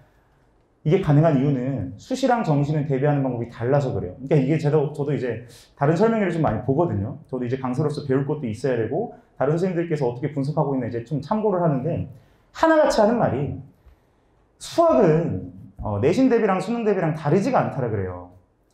근데 진짜 저는 디스커스팅한 게 뭐냐면 완전히 다릅니다. 완전히 다르고 일례로 수투만 따지고 봐도 뭐 공통접선이라든지 뭐 속도가속도 킬러라든지 이런 건 수능엔 죽어도 안 나오고요. 지금 20년 동안 나온 적도 없고 앞으로도 안 나올 거예요. 이게 왜 그런 거냐면 수능에서 수투로 낼 수 있는 문항이 한 10문제에서 11문제 정도 되는데요. 그 전 단원에서 교육과정상 강조하고 있는 내용들이 있죠. 이걸 내자니 조잡한 개념은 낼 틈이 없어요. 그리고 낸다면 욕을 어마어마하게 먹을 거거든요. 그래서 지금껏 나오지도 않았고 앞으로도 안 나올 것 같은 개념들이 정말 수투에 많은데 다 쳐냅니다. 정말 조잡한 거 다 쳐내고요. 그래서 제가 수업 시간에 다루는 문제들은 한 문제도 빠짐없이 다 기출 드릴 거예요. 그래서 2학년 때 기출을 다 보고자 하는 반이고 그 기출들은 시즌2부터 들어가고요. 수원을 한 번밖에 안 받고 아마 지금 기억이 거의 안 날 거거든요. 그래서 중간고사 전까지 개념을 한 바퀴 보고 들어가는 반이라고 보시면 됩니다. 그래서 2학년 동안, 2학기 동안 수투를 2바퀴를 본다. 2바퀴를 보는데 두 번째가 좀 더 확실히 심화된 수업일 거고 이때부터는 슬슬 저는 이탈자가 나올 수도 있다고 보고 있어요. 왜냐면 저는 수업의 난이도를 낮출 생각이 없고요. 저는 무조건 1등급을 목표로 할 거기 때문에 문제가 굉장히 어렵고 까다로운 문제가 많을 겁니다. 앞에 보시면 좀 더 강조를 해놨는데요. 안내사항 쪽만 좀 읽어볼게요. 수능에 완벽히 초점을 맞췄기 때문에 내신 대비할 수 없다. 그러니까 이런 거예요. 내신이 한 2점대다 또는 뭐 1점대 후반이다. 근데 수능도 준비하고 싶다 해서 추가적으로 듣는 건 추천을 드리는데요. 이것만 들으면서 내신 점수도 바라면 절대 안 됩니다. 그래서 이걸 들으면 내신은 도움이 거의 안 될 거라고 제가 죄송하지만 말씀을 드리고요. 이 수업을 듣다가 난이도가 안 맞을 수 있어요. 너무 쉬울 수도 있고요. 너무 어려울 수도 있습니다. 이 친구들은 수업 끝나고 그러니까 이 수업이 이제 일요일 오후잖아요. 근데 그냥 저녁까지 비워주세요. 1시 반에서 5시 반까지 수업인데 그 저녁 수업을 그냥 빼버리시고요. 그냥 일요일 전체를 수투에 올인한다고 생각하고 보내주시면 저녁에 제가 어떻게든 과제 멱살 잡고 끝내가지고 집에 보낼게요. 그러니까 제가 오늘 뭐 일주일 내내 그런데요. 어제도 제가 3시 넘어서 퇴근을 했어요. 그러니까 왜 그런 거냐면 안 가요. 애들이 집에. 그러니까 이게 지금 못 가는 거죠. 정확히 얘기하면. 과제를 안 하거든요. 그리고 시험 기간이기도 하고 다른 과목 공부하느라 바빠서 과제를 끝내기 전에 귀가할 수가 없는 시스템인데 그럼 2시, 3시까지 남아서 공부를 해야 되는 거예요. 그래서 저희 이제 스터디 카페에서 공부를 해야 될 거고 두 번째, 세 번째는 읽어보시면 알 건데 그죠? 세 번째죠. 저는 수학2 수업을 하면서 수원 킬러까지 제공을 할 겁니다. 제가 고3 수업에서 제공하고 있는 수원 수투 자료들을 같이 똑같이 제공을 할 건데요. 그 이유는 아까도 말씀드렸어요. 자, 2학년 때 수원 수투 킬러를 안 풀었어요. 그러니까 보통 학교 시험이 쉬우면 그런 일들이 정말 많이 일어나죠. 이 주변에 뭐 영일고도 있고요. 이 외곽 학교들이 특히 많아요. 뭐 영덕여고나 이대부고 뭐 이런 학교들이 많은데 내신이 정말 쉽다 보니까 교과서랑 센 마플 이런 것만 주구장창 풀어요. 그리고 자히스토리를 풀어도 킬러를 빼고 풉니다. 선생님 저 3점짜리만 풀어도 돼요? 선생님 저 킬러 빼고 풀어도 돼요? 막 이런 얘기를 해요. 그렇게 대비하면 내신 점수가 나옵니다. 나오는데 3학년 가서 그대로 고꾸라지는 거예요. 그래서 2학년 때 누가 킬러를 많이 풀었냐가 중요하기 때문에 제가 2학년 초반부터 가르쳤으면 덜 나위 없이 좋겠지만 지금 받는 친구들은 그 친구들이 아닐 거거든요. 그래서 제가 수1을 건드려 본 적이 없어서 다시 처음부터 만들고 가야 돼요. 그래서 2학기 내내 수2만 수업하는 게 아니고 수1도 과제로 나간다. 그래서 수능 전범위를 커버하는 반이다라고 기억을 하시면 좋을 것 같습니다. 정말 힘드시죠? 얼른 끝낼게요. 자, 제 여름방학 시간표인데요. 요 수능 대비반에 들어오게 되면 일단 첫 번째로 저랑 약속을 해야 될 것이 월화수목금의 아침에 다른 학원이 없거나 다른 뭐 학교 보충을 신청을 안 했다면 학원에 무조건 9시까지 오셔야 됩니다. 그러니까 이게 많이들 들어보셨겠지만 여름방학은 장과의 싸움이기 때문에 아침에 그냥 내버려두면 그냥 여지없이 애들 그냥 쭉 늘어져서 한 달 그냥 날려버리거든요. 그래서 아침에 학원에 와서 오전 동안 수투 과제, 수원 과제 제가 그날별로 데일리로 풀 걸 준비해 줄 거예요. 그걸 다 풀고 귀가를 해야 되고요. 다른 정규반과 다르게 요 반은 원래 하던 걸 가지고 와서 다른 과목 과제나 이런 걸 하는 시간이 아니고요. 오전에는 제가 그날 풀 걸 준비해 놓을 거예요. 그래서 수투 개념을 잘 이해를 하고 있는지, 그리고 문제를 많이 주지 않을 거고요. 또 이런 겁니다. 고3 때 시간이 별로 없기 때문에 킬러 문제에 투자하기가 힘들어요. 자, 예를 들어서 저는 지금 한 10년째 수학을 하고 있잖아요. 그러니까 웬만한 킬러 문제는 다 눈에 익습니다. 매번 봤기 때문에. 근데 제가 처음 그 킬러를 봤을 때 그 충격은 아직 남아있거든요. 이거 저도 강사기 때문에 뭐 금방 푸는 방법도 있지만 학생이라면 어떻게 풀까를 항상 고민하면서 푸는데 내가 실력이 없다면 30분 이상 걸릴 문제들이 굉장히 많아요, 킬러들은. 근데 그걸 3학년 때 투자한다? 킬러가요, 어머니. 이게 한 100문제도 넘을 텐데요. 한 문제에 2시간씩만 투자해도 200문제 고3 때 그거 투자 못해요. 그래서 2학년 때 킬러를 많이 풀어보는 게 중요하기 때문에 제가 이런 날도 있을 거예요. 아침에 불러서 딱 한 문제 줘요. 풀면 가. 못 풀죠 뭐. 4시간 동안 풀어야 되는 거예요. 근데 그 경험을 3학년 때는 할 시간이 없거든요. 그래서 지금 여름방학에 시간을 좀 뺏어서 킬러를 좀 많이 풀어보고, 그리고 실제로 그 사고의 호흡이 어떻게 진행이 되는지를 좀 느껴보게 하고 싶은 게 제 여름방학 목표라고 보시면 됩니다.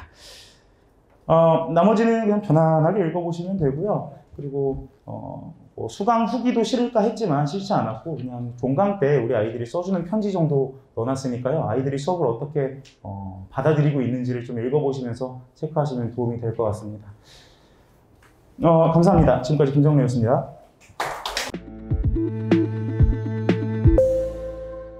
예, 이제 입시 좀 진행하도록 할게요. 오늘 어떤 얘기를 드릴까에 대해서 고민을 좀 많이 했는데, 아까 선생님도 얘기하셨지만, 이제 뒷시간 되시면 어머니들 집중력 떨어지고 그래갖고, 조금, 일단, 정시의 개념, 그 다음에 수능의 중요성에 대해서만 좀 오늘 좀 말씀을 드리려고 해요. 뭐, PPT 내용이 뭐 그렇게 중요한 건 아닌 것 같고요. 일단 PPT 뜨면은 계속 진행을 하도록 할 텐데, 일단 어머님들께서 올해 일단 정시 인원이 많이 늘었어요. 대부분의 그 상위권 15개 대학 기준으로 보면 한 27%밖에 안 되던 것들이 이제 30% 좀 넘기 시작했고, 내년 되면 이제 거의 40% 정도까지 돼요. 상위권 대학들이. 어머님들이 뭐 지금 멀리 있는 대학들을 생각하시는 건 아니니까. 그러니까 그렇게 보시면 이제 주요 대학들 위주로 보시면은 주요 대학들이 수시에 많이 모집을 했어요. 왜냐하면은 어차피 지방대학들은 모집이 잘 안 돼갖고 지금 뭐 학생들 정원 못 채웠니, 미달 났느니 뭐 이런 얘기들 기사들 많이 보셨을 거예요, 올 초에. 근데 이제 상위권 대학들은 모집은 가능한데 정시까지 가게 되면 너무 많이 도는 거예요. 그러고 싶지 않기 때문에 수시에 뽑게 되고 수시에 충원을 하는 게 좀 더 아이들이 우수해요. 납치가 되기 때문에. 실제로 어머니들이 내년 정도 됐을 때 수시에 서성한 쓰시기가 만만치 않을 거예요. 서성한에 일단 논술 전형을 제외하고는 면접이 싹 다 없어졌어요. 그러니까 뽑아주고는 걔네들 마음이지만, 대학 마음이지만, 가고 안 가고는 제 마음이었거든요. 시험 보러 가고 안 가고는. 근데 시험을 보러 갈 의미가 없는 거예요. 시험이 없으니까. 그러니까 내가 그냥 붙어버리면 그냥 납치가 돼버리는 거예요. 추가 합격이라도 붙어버리면은. 그러니까 서성한은 못 쓰는 거예요. 그러니까 서성한은 모든 대학의 입시는 치열한 고민의 끝에 나온 거예요. 정말 그 엘리트 교수님들이 머리를 치열하게 쓰셔갖고 어떻게 하면 우리 학교가 조금이라도 좋은 애들을 뽑을까에 대한 고민의 결과인데, 서성한은 서영고 쓴 애들, 뭐 이과는 의대 쓴 애들, 의학계열 쓴 애들, 이런 애들 때문에 결국 돌고 돌다가 빵꾸 나고 너무 후진 애들이 온더라. 그러니까 애들이 보험으로 6장 중에 보험으로 쓴 애들 중에서 납치를 좀 하자라는 마인드가 기본적으로 깔려 있어요. 그래서 면접을 없앤 거예요. 그러니까 실질적으로 어머님들이 내년에 정시 원서 수시 원서 쓰실 때, 6장 원서 쓰실 때 모의고사 기준으로 하거든요. 그리고 6평하고 9평이 되게 중요해요. 3월은 그냥 첫 시험이니까, 모의고사 첫 시험이니까 그냥 중요한 거지, 4월, 7월, 뭐 10월 이런 건 하나도 안 중요해요. 기본적으로 중요한 건 6월, 9월 수능 3가지, 평가원에서 보는 3가지 시험만 중요한데, 6월, 9월이 되게 중요한 이유는 뭐냐면은, 일단 6월이 더 어떻게 보면 중요해요. 실제 점수는 9월 성적이 수능하고 좀 더 비슷하긴 한데, 6월 성적이 되게 중요한 이유는 6월 성적이 여기 나오잖아요. 그래갖고 정시 배치를 이 정도로 모의 지원을 해갖고 이 정도가 가능하다고 생각하시면, 수시는 여기서 살짝 올려서 2개 학교, 적정으로 2개, 그 다음에 하향으로 2개 정도 쓰는 게 정식이에요. 이게 공식이에요. 물론 이렇게 안 쓰시고 몽땅 모험적으로 쓰시는 분들도 계시죠. 근데 기본적으로 이렇게 쓰는 게 맞거든요. 근데 하향 지원 2개는 뭐냐면, 내가 정시에서 이거는 조금 수능 안 나오면 이 정도까지는 갈 수 있을 것 같고, 이 정도면 내가 일단 등록은 하겠다, 반수를 하는 한이 있더라도 이 정도 학교를 쓰게 되는 거죠. 난 등록도 안 한 학교를 쓸 필요는 없는 거잖아요. 근데 이 학교들을 쓰려면은 일단 6월 성적이 나와야 된다는 거예요. 근데 목동 지역 학생들은 이제 보통 이제 내신 성적보다 모의고사가 좋기 때문에 기본적으로 이제 쓸 때 이제 좀 더 상향 지원하는 가능성이 높지만, 기본적으로는 아이들이 내신만 잘 나오는 아이들이 상당히 많아요. 그러니까 내신형하고 수능형하고는 확실히 달라요. 내신형은 단거리 싸움이거든요. 100m 동안 그냥 숨 딱 참고 100m 뛰어가면 돼요.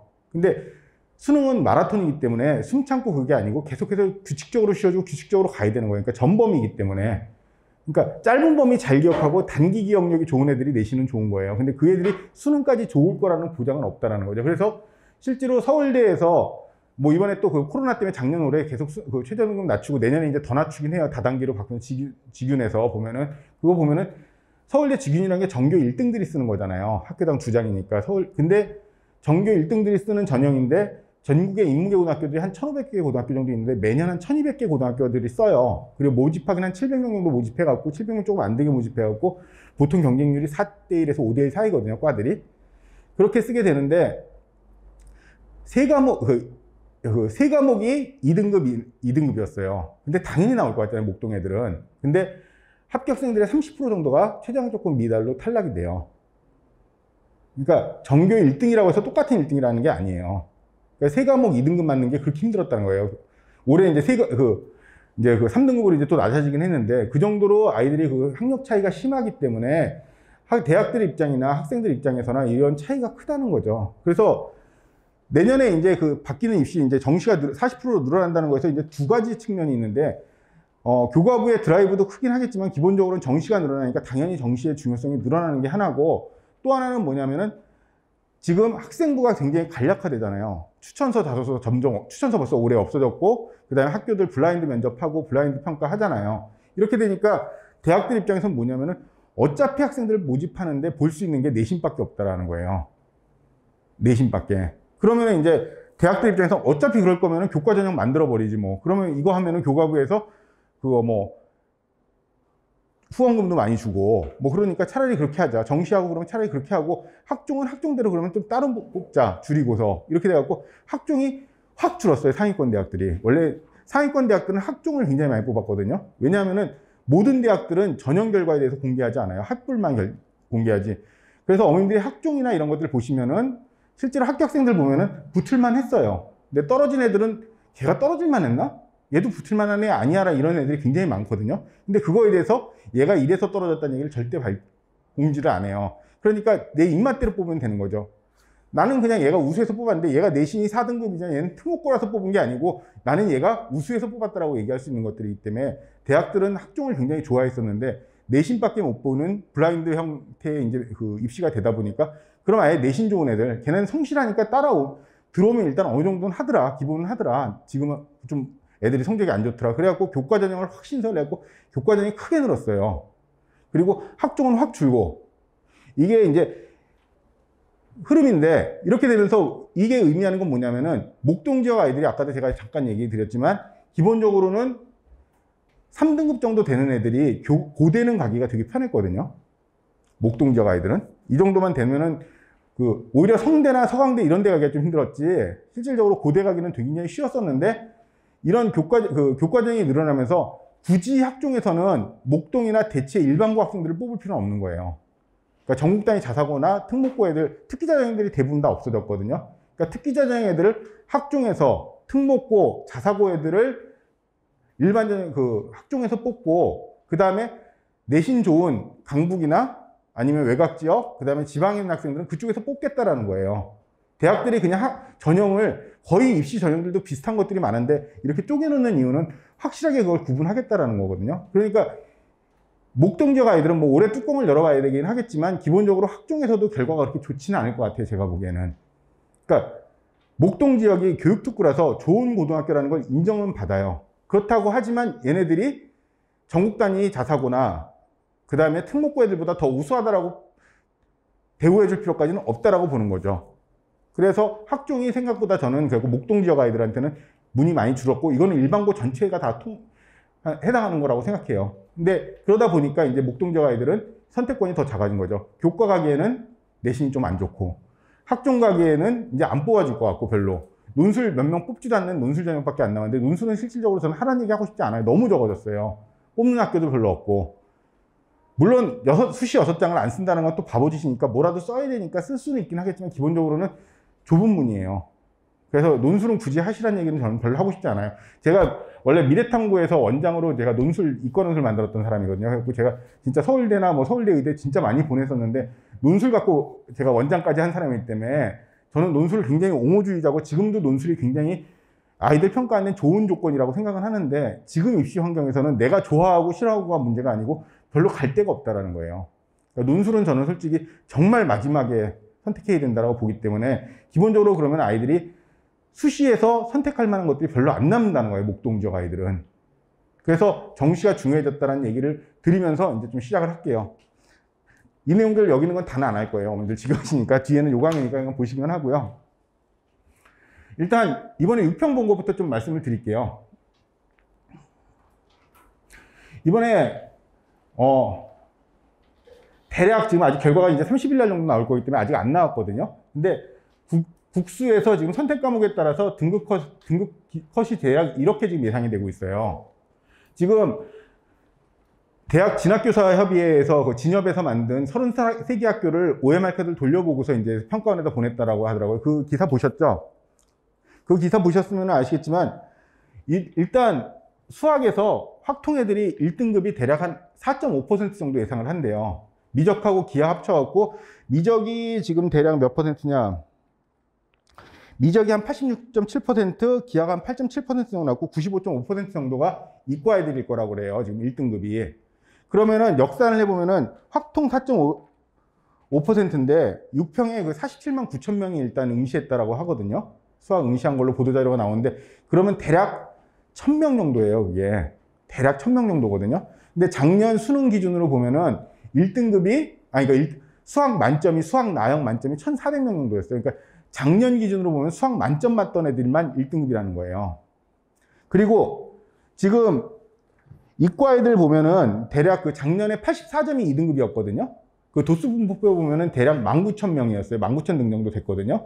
근데 이번에 지금 보면은 95.5%로 계산해보면 대략 18,000명 정도예요. 그러니까 아까 김정현 선생님도 말씀하셨지만 지금 작년 2등급 받던 애들이 올해 1등급 컷이 안에 들어온 거예요. 그러니까 이런 사태가 벌어지면 되게 골 때리는 상황이 벌어지는데 애들이 자기 점수가 굉장히 높아진 거잖아요. 상대적으로 보면 겉보기 등급으로는 원래 이런 얘기가 있어요. 이과를 기준으로 하면 대략 1.5등급 안쪽에 들면은 이렇게 얘기하면 절대 안 되는 건 이제 아실 건데 등급으로 입시하면 안 되는 건 아시잖아요. 보통 1.5등급 안에 들면은 연고대 간다고 그러거든요.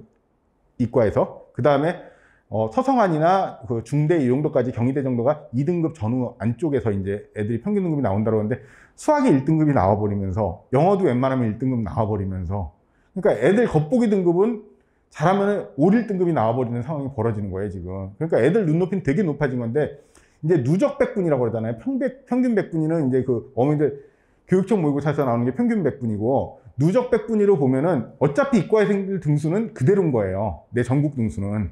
어차피 애들이 경영이나 경제로 가지는 않을 거라는 거예요. 실제로 이거 저희 계산해 보니까 경영 경제 갈 만한 애들이 그 이과 점수 기준으로 보니까 대략 조선대 의대 갈 것 같아요. 근데 조선대 의대 버리고서 갈까요? 애들이 서울대 경영을?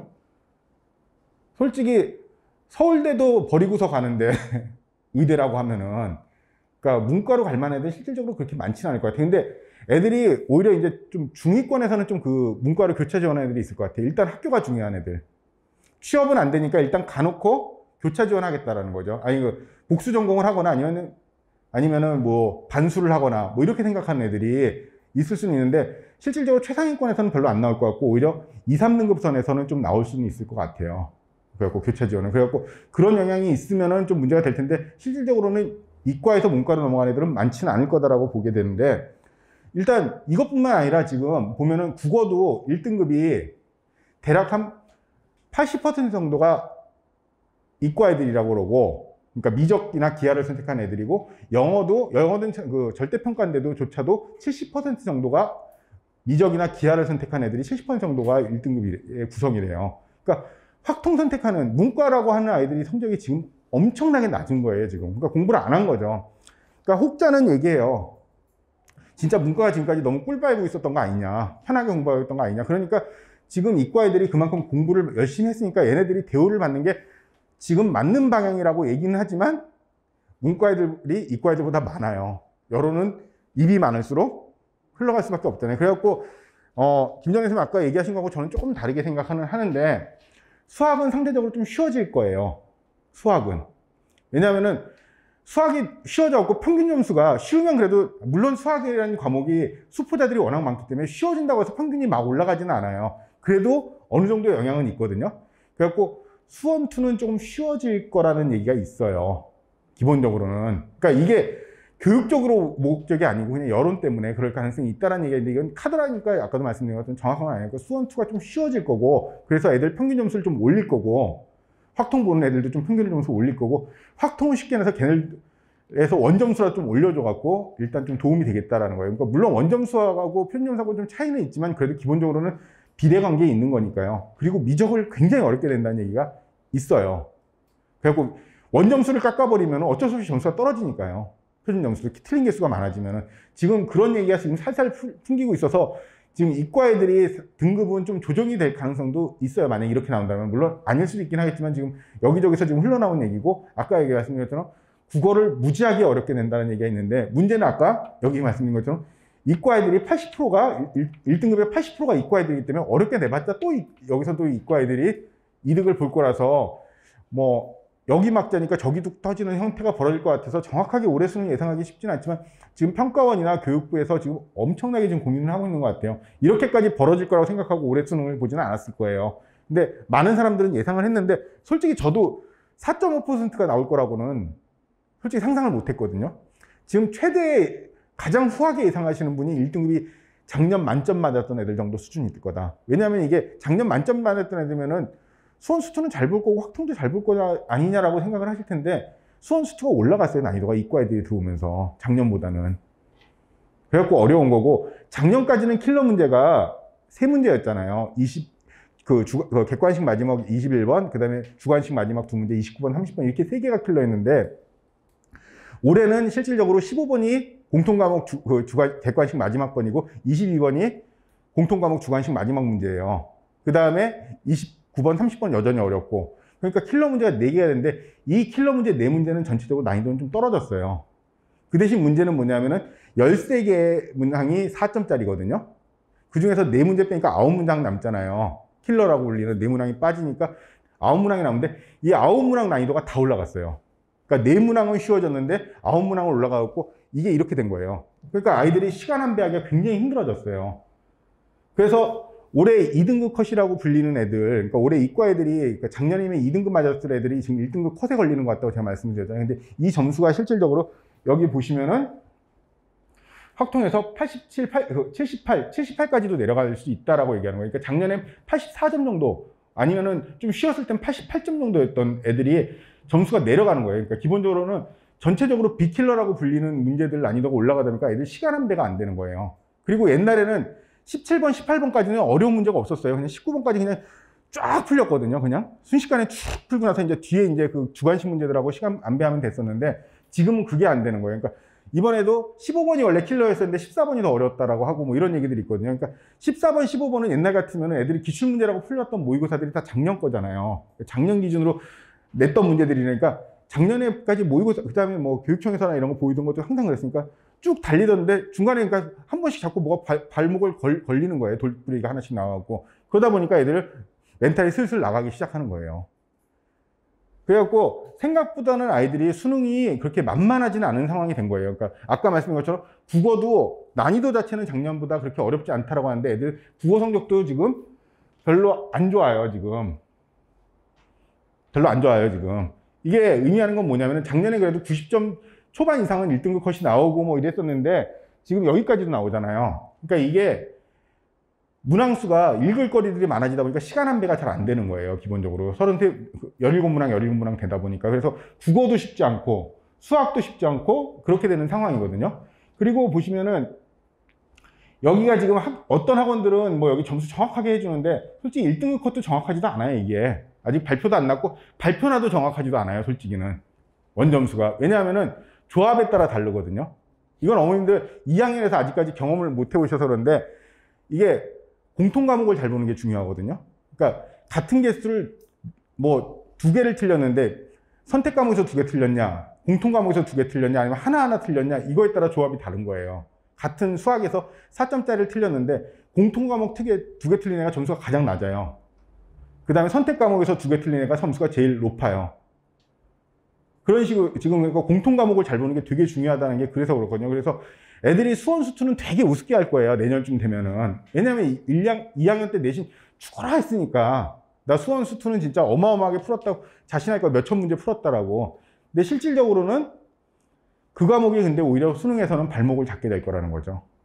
결국 공통 과목 잘하는 게 국어에서도 문학하고 독서 잘하고 수학에서도 수원, 수투 잘하는 게 굉장히 중요해졌기 때문에 어쨌든 2학년 과정에 수학 공부 잘하는 건 굉장히 중요하다는 거죠. 그래갖고 이 조합에 따라 다르기 때문에 실질적으로서는 내 점수를 받아서도 이게 잘 본 점수인지 안 본 점수인지에 대해서 얘기하기가 되게 힘들어요.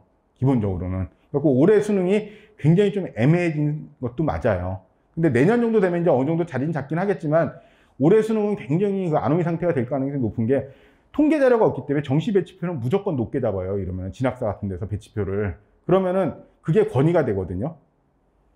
의사 선생님들 나와서 뭔 얘기하면 그게 권위가 되듯이. 그래갖고 커트라인 높게 잡아버리면 그냥 높아지는 거예요. 그래갖고 실제로 빵꾸 나는 과들도 생길 거고 무서워서 못 써갖고. 그러다 보니까 어느 과는 폭발하는 과도 생길 거고 여기 높을 거라고 하니까 딴 과가 그럼 올라갈 거 아니에요. 뭐 이런 식이 될 거기 때문에 정시에서는 일단 확실하게 좀 원점 수학 보시는 게 필요하고 그 다음에 약간 좀 운도 맡겨야 되는 상황이 될 거예요. 이게 왜 이렇게 됐지? 예. 일단 그러면은 요 뒤에 내용도 이제 숫자 싸움이라서 숫자 계산이라서 이제 그 계산해 보시면 어머님들이 그 뭐 이거 긴 얘기하기는 좀 그렇긴 하니까 말씀드리면은 대략 지금 올해 인원이 작년보다 그 2학년보다 그 작년 졸업한 애들 지금 3학년보다 약간 늘어났어요.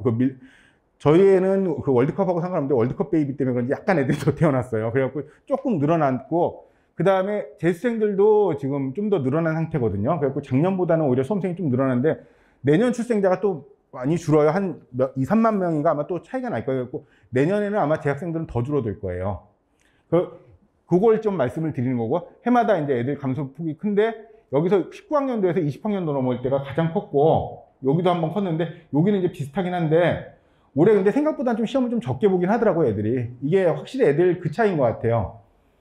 이제 애들이 좀 뒤에서 다시 말씀드리긴 하겠지만 수능 응시율도 굉장히 많이 낮아졌어요. 출생자 대비. 애들이 뭐 3학년이 늘어난 건 아니니까 기본적으로는 애들이 굳이 꼭 대학 가야 되냐에 대한 생각들이 조금씩 저희 세대하고는 좀 달라지는 거 아닌가 하는 생각이 들어요. 그래갖고 그건 좀 뒤에서 말씀드릴게요. 대략 그래갖고 올해 48만 2천 명 정도 될 거고 내년이 아마 여기서 한 좀 더 줄어들지 않을까. 한 2만 명 정도 줄어들지 않을까 그렇게 생각은 해요. 일단은. 그래갖고 6평하고 수능에서 이제 접수 인원들 보면은 요걸 어머니요 다 이과 어머니라고 했으니까 이걸 한번 보시면 되는데 그냥 대략 19%에서 한 20% 정도가 6평 대비 수능에서 줄어들어요. 이게 올해는 솔직히 좀 모르겠어요. 이게 미적하고 기하로 나뉘어갖고 좀 어떻게 될지 모르겠는데 이게 수학하다가 포기하는 거예요, 애들이. 밑에 등급 애들이. 야, 가면은 이과 수학하던 애들이 문과 수학 가면 대략 한 미니멈 2등급, 맥스 한 4등급까지 올라요. 몇 등급에서 넘어가냐에 좀 차이인데 뭐 9등급은 넘어가봤자 어차피 공부 안 한 거기 때문에 별 상관없는데 한 5, 6등급 애들 넘어가잖아요. 그러면 한 문과로 가면 2, 3등급 나와요. 그러니까 넘어간 애들이 매년 그래갖고 한 대략 4만 몇천 명 정도 매년 넘어가요. 근데 올해는 이게 선택 과목 형태로 바뀌었고 정확하게 얘기하기 힘든데 올해도 그냥 그렇게 예상을 해보고는 있어요. 지금 대략 19% 정도 넘어갈 거다. 그래갖고 문과는 오히려 그래갖고 증가해요. 2만 명 정도. 근데 4만 몇천 명 넘어갔는데 2만 명 넣으니까 나머지 애들은 어디 갔냐라고 할 수 있잖아요. 포기하는 거죠. 예, 포기하는 건데 문과는 오히려 6평 이후에 이과 애들이 넘어가서 늘어나요. 그래갖고 문과 애들은 문과 어머니들 없으니까 다행인데 확통하시는 어머니들 성적이 더 떨어져요. 지금 나오는 것보다도. 근데 보시면은 이거는 뭐 보면은 거의 차이 없잖아요. 탐구 과목들은 그렇게 크게 차이 안 나잖아요. 이과 애들 넘어가면서 같이 넘어가고 한 10,000명 정도 주는데 여기는 뭐 거의 차이 없는 형태가 되고요. 그래갖고 작년까지 수학 나형과 과탐을 본 애들이 제법 있었어요. 그리고 서울 소재도 하위권 대학들이나 여대들 보면 교차 지원이 가능한 데들이 꽤 많았어요. 문과를 보고 이과를 갈 수 있는 뭐 식영과나 뭐 이런 데들, 뭐 이런 것들 교차 지원 가능한 데들이 상당히 많았고, 지방대 가면 굉장히 많거든요. 그래갖고 대략 4, 5등급 정도가 가기 편한 학교들은 대부분 다 교차 지원이 가능해서 그래갖고 그냥 공부하던 거 그냥 과탐 놔두고 수학만 옮겨간 애들이 실제로 있는 거예요. 그래갖고 이렇게 계산을 해보고 실제로 수능 접수한 애들하고 여기를 보면은 대략 이렇게 되는 거예요. 실제 응시자 보면은 또 한 10%, 9% 정도가 또 빠지잖아요. 수능 응시하는 애들은.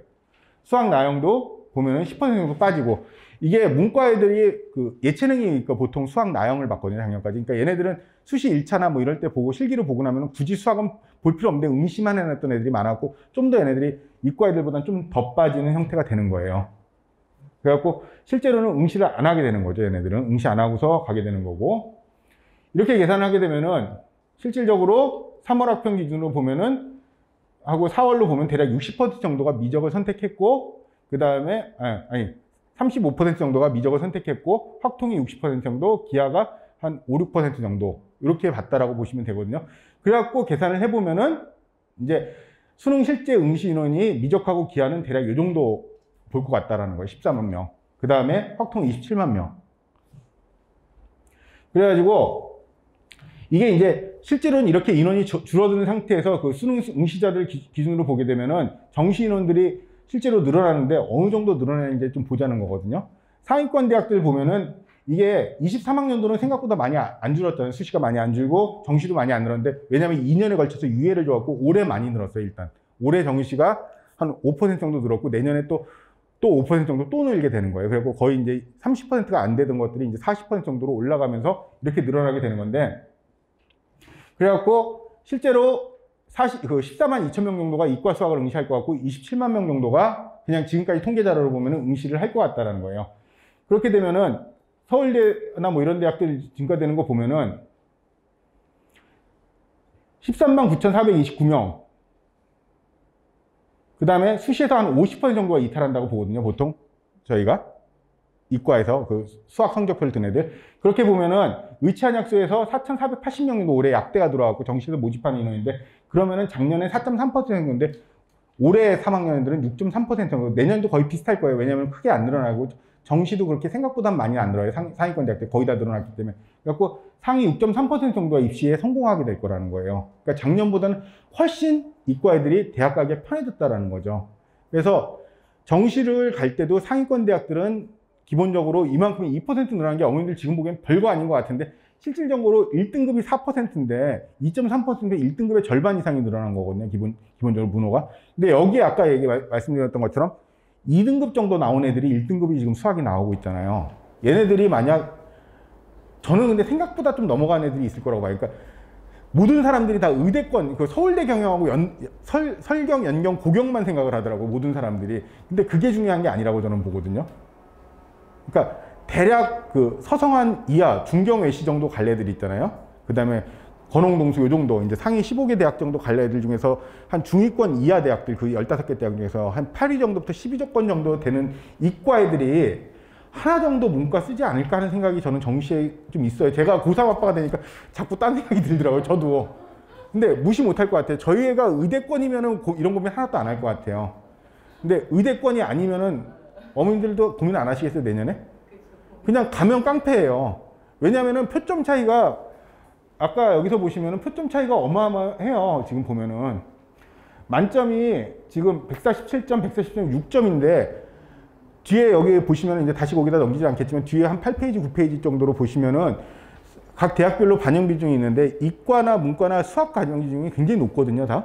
근데 여기가 그러니까 보통 0.5 정도를 더 1.5배 정도 곱하시는 게 맞아요. 그러니까 여기서 7점 차이, 6점 차이 나면은 실제로 9점 차이 난다는데, 문과에서 9점이면 어머니 설경 쓸 애가, 물론 그 제2외국어를 안 했으니까 설경은 못 쓰겠죠. 뭐 설경 쓴 애가 저쪽 중경도 못 가요. 9점 차이 나면은. 중대도 못 가고 경대도 못 가요. 실질적으로 9점 차이 나면은. 그 정도로 애들이 인플레가 심하거든요. 아까 1점 몇 프로밖에 안 된다고 했죠. 문과는 늘어봤자 0.2% 정도밖에 안 늘어요. 0.4% 정도밖에. 그러니까 실질적으로 이런 차이를 본다고 하면은 이과 애들 중에서 생각보다 넘어간 애들이 있으면은, 그러면 그런 애들 또 빠져주고 한다 보면은, 제가 아까 기준으로 말씀드린 거는 스카이하고 의대만 얘기를 드렸잖아요. 아까 4천 몇 병하고 6.7% 정도 간다고 말씀을 드렸는데, 기본적으로 거기를 좀 넓혀갖고 15개 대학으로, 상위 15개 대학 기준으로 하고 의학 계열들 다 넣고, 그 다음에 뭐 카이스트, 포스텍, 유니스트, 지스트, 디지스트 이런 것들 다, 그 다음에 이번에 에너지 공과 대학 만드는 것까지 싹 다 빼버리고 나면은 제가 보기에는 대략 한 15% 정도까지 갈 것 같아요. 15, 16% 정도 이과 애들, 미적하고 기하본 애들이. 원래는 12% 정도였거든요. 올해는 근데 15, 6%까지도 갈 것 같아요. 그러니까 실질적으로 어머님들 어떻게 생각하시는지 모르겠지만, 학교에서 어머님 이 동네 명문고등학교라고 해도 서영고를 한 반에서 한 30몇 명 되는 한 반에서 서영고 간 애들 보통 3명 이하예요. 한 반에서. 근데 그 문호가 확 넓어질 거고, 올해 내년에 연대 고대가 빵꾸 날 가능성이 굉장히 높아요. 왜냐하면은 고급의 애들이 지금 싹 다 빠져나가는 거예요, 지금. 약대가 1,700명 정도인데 이 정도면은 연대하고 고대하고 이과에서 뽑는 그 모집 정원 정시 모집 인원보다 더 많아요. 그러니까 얘네들이 싹 다 빠지기 때문에 다 털리는 거예요. 그래서 연고대가 빵꾸날지 서성한이 빵꾸날지 어디지 모르겠지만 매년 빵꾸나는 학교는 나올 수밖에 없어요. 이게 문과하고 이과의 차이점이거든요. 문과는 무조건 과가 중요한 게 아니고 대학 서열이 중요해요. 대학 네임이 중요하거든요. 근데 이과는 아무것도 아니에요. 그게 오히려 과가 중요하거든요. 물론 근데 저같이 이제 또 마음이 콩밭에 가 있어갖고 또 학교가 또 중요하다고 좀 생각하는 사람도 있을지 모르겠지만 그렇게 되면 이제 좀 빠진 사람도 있긴 하겠지만 어쨌든 간에 이렇게 되면은 중간에 있는 과들이 연고대도 컴공이나 이런 데 아니면은 실질적으로 그 커트라인 방어하기가 쉽지는 않을 것 같다는 거예요. 그러니까 일단 최초 합격은 어느 정도 무조건 어느 학과나 방어선이 나와요. 근데 문 닫고 들어가는 누가 닫고 들어갈지 모른다는 거죠. 항상 빵꾸 나는 건 문 닫고 들어가는 애들이 빵꾸가 나는 거죠. 만약 50명 모집과에서 빵꾸가 났다라고 하면은 최종 합격까지 해갖고 48등 정도까지는 거의 유지가 돼요. 근데 49등, 50등이 방어가 안 되는 거예요. 그게 빵꾸 났다고 하는 거지 50명 모집하는 과에서 1등부터 빵꾸가 났다는 얘기는 절대로 아니거든요. 기본적으로. 그러니까 올해 내년에 일과 애들은 굉장히 지금 땅 짚고 헤엄치기가 약간 되는 입시가 맞아요. 정시가 대비를 하는 것들이. 근데 그러면 제가 지금까지 설명할 때 어머님들한테 말씀드릴 때 2학년, 3학년 때 하는 고등학교 내신은 전부 다 수능범이기 때문에 버리면 안 된다라고 기본적으로 얘기는 드리잖아요. 그럼 이 수업에서 하고 좀 배치되는 거 아니냐고 선생님들 수능하자 지금부터. 그래갖고 저는 지금도 근데 내신 버리자는 얘기는 안 해요. 내신 버리는 애들이 아까 얘기했듯이 그 정례센반에서 내신 버리고서 지금 잘한 애들 지금 모의고사 잘 나온다는 애들 있잖아요. 걔네들은 솔직히 어떻게 보면은 검정고시 보고서 빨리 봐야 될 애들이에요. 뭘 해도 성공할 놈들이에요.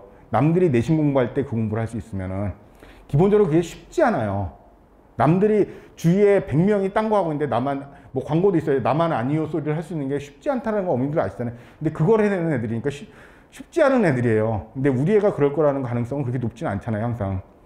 그래갖고 내신 공부를 하는 것들 자체가 어쨌든 간에 그거라도 조차라도 하는 건데 기본적으로 거기다 플러스 알파로 조금 더 수능에 미리 공부를 하는 게 맞다라는 거죠. 애들이 내신 기간에 내신 공부하면 다 했다라고 생각하고 그 외의 시간에 또 무지하게 놀잖아요. 여전히 롤하고 있고 남자애들은, 여자애들은 뭐 아이돌 덕질하고 앉아있고 그러잖아요. 아닌가요? 우리 애만 그런가 보네. 근데 기본적으로 저는 그렇게 생각한다는 거예요. 그래갖고 이 공부들은 좀 플러스 알파로 공부하는 것들이 맞다라는 거고, 그리고 수능에서 어쨌든 간에 애들이 3학년 되면 확실히 지금 그 고등학교 분위기는 달라졌더라고요. 위에 자녀분들 계신 분들은 모르겠지만 지금 3학년은 선생님들하고 애들하고 싸운다고 그러더라고요. 그 성적 안 나오는 과목들 있잖아요. 그러니까 투 과목들 같은 경우들. 그러니까 서울대 갈 애들 아니면은 뭐 신경도 안 쓰고 대부분 다 A는 나오니까 공부할 놈들은. 그러니까 그런 과목들. 아니면 그것도 아닌 과목들. 뭐 문과목 과목들도 하나씩 있잖아요.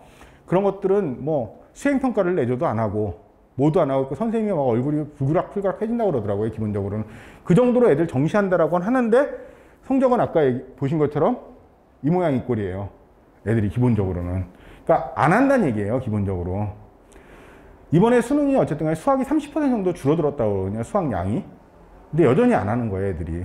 정말 어려운 것들 많이 빠졌다라고 하고, 이과 애들은 기하도 공부했어야 되는 거잖아요. 원래. 이적 기하였잖아요. 근데 기하 뺐는데도 애들이 성적은 작년보다 오히려 원점수 기준으로 이과 애들, 문과 애들이 깔아주는 게 있어서 그렇지만 여전히 공부 안 한다는 얘기예요. 그래서 지금부터 해나가는 것들이, 쌓이는 것들이 달라질 거라는 거고, 어머니들이 3학년 되면은 애가 좀 더 공부할 거지라고 생각하지만 그렇지는 않다라는 거예요. 생각보다는. 300일 정도 남으면 굉장히 많이 남은 거고 200일도 여전히 여유 있다고 생각해요. 100일도 마찬가지고. 근데 아이들 학교에서 뭐 행사 있고 뭐 행사 있고 여전히 그럴 거거든요. 그리고 내신 때 뭐 어차피 내신 기간에까지 수능, 내일 국어 시험 보는데 오늘도 수능 뭐 딴 거 할 수 있는 애들이 많지는 않다 보니까 그런 것들 또 차 뛰고 포 뛰고, 근데 학원은 4주 정도 휴강하거든요. 기본적으로 1학기 동안은. 중간 4주, 기말 4주 했고 8주 정도 하고 가면 또 2달 날라가요.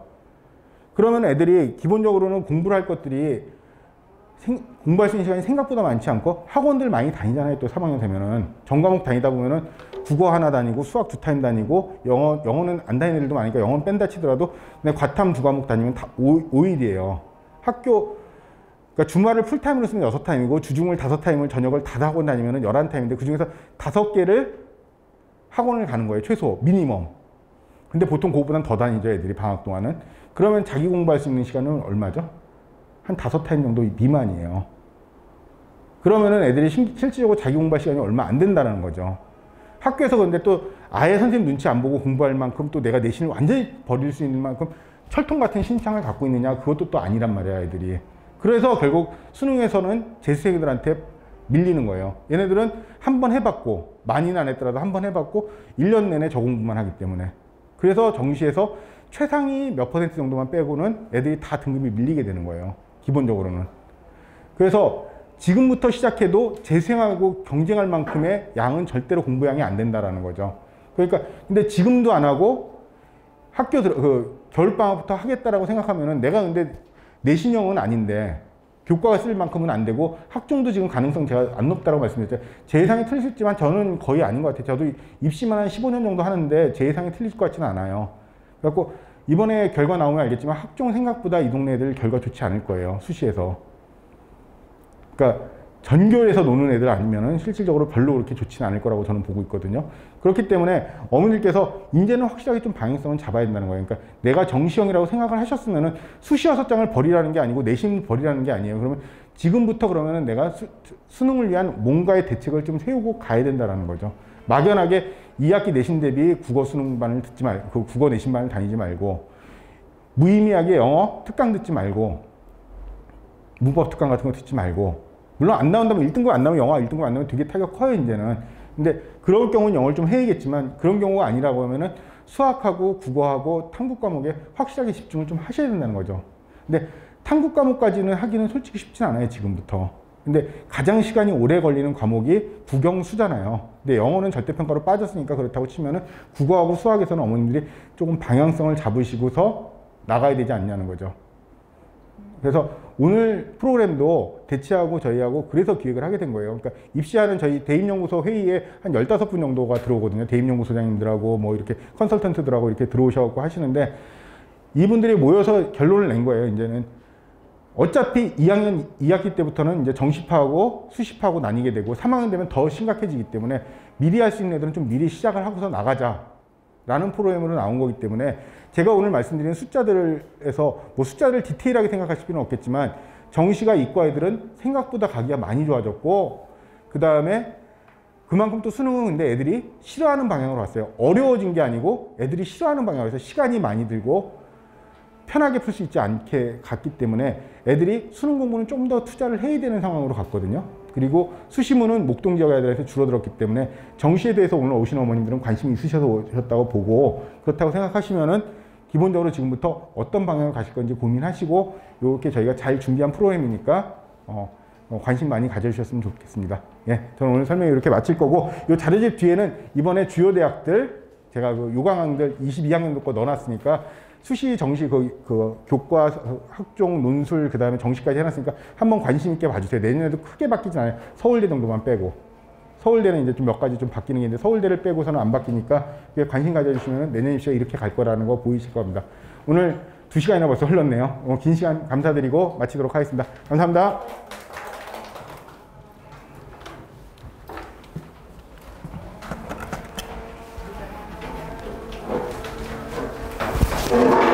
어떤 방향으로 가실 건지 고민하시고, 이렇게 저희가 잘 준비한 프로그램이니까 관심 많이 가져주셨으면 좋겠습니다.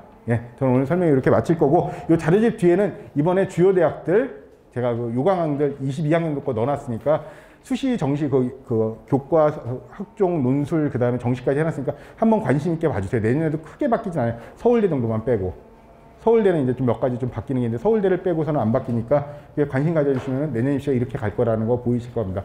오늘 2시간이나 벌써 흘렀네요. 긴 시간 감사드리고 마치도록 하겠습니다. 감사합니다.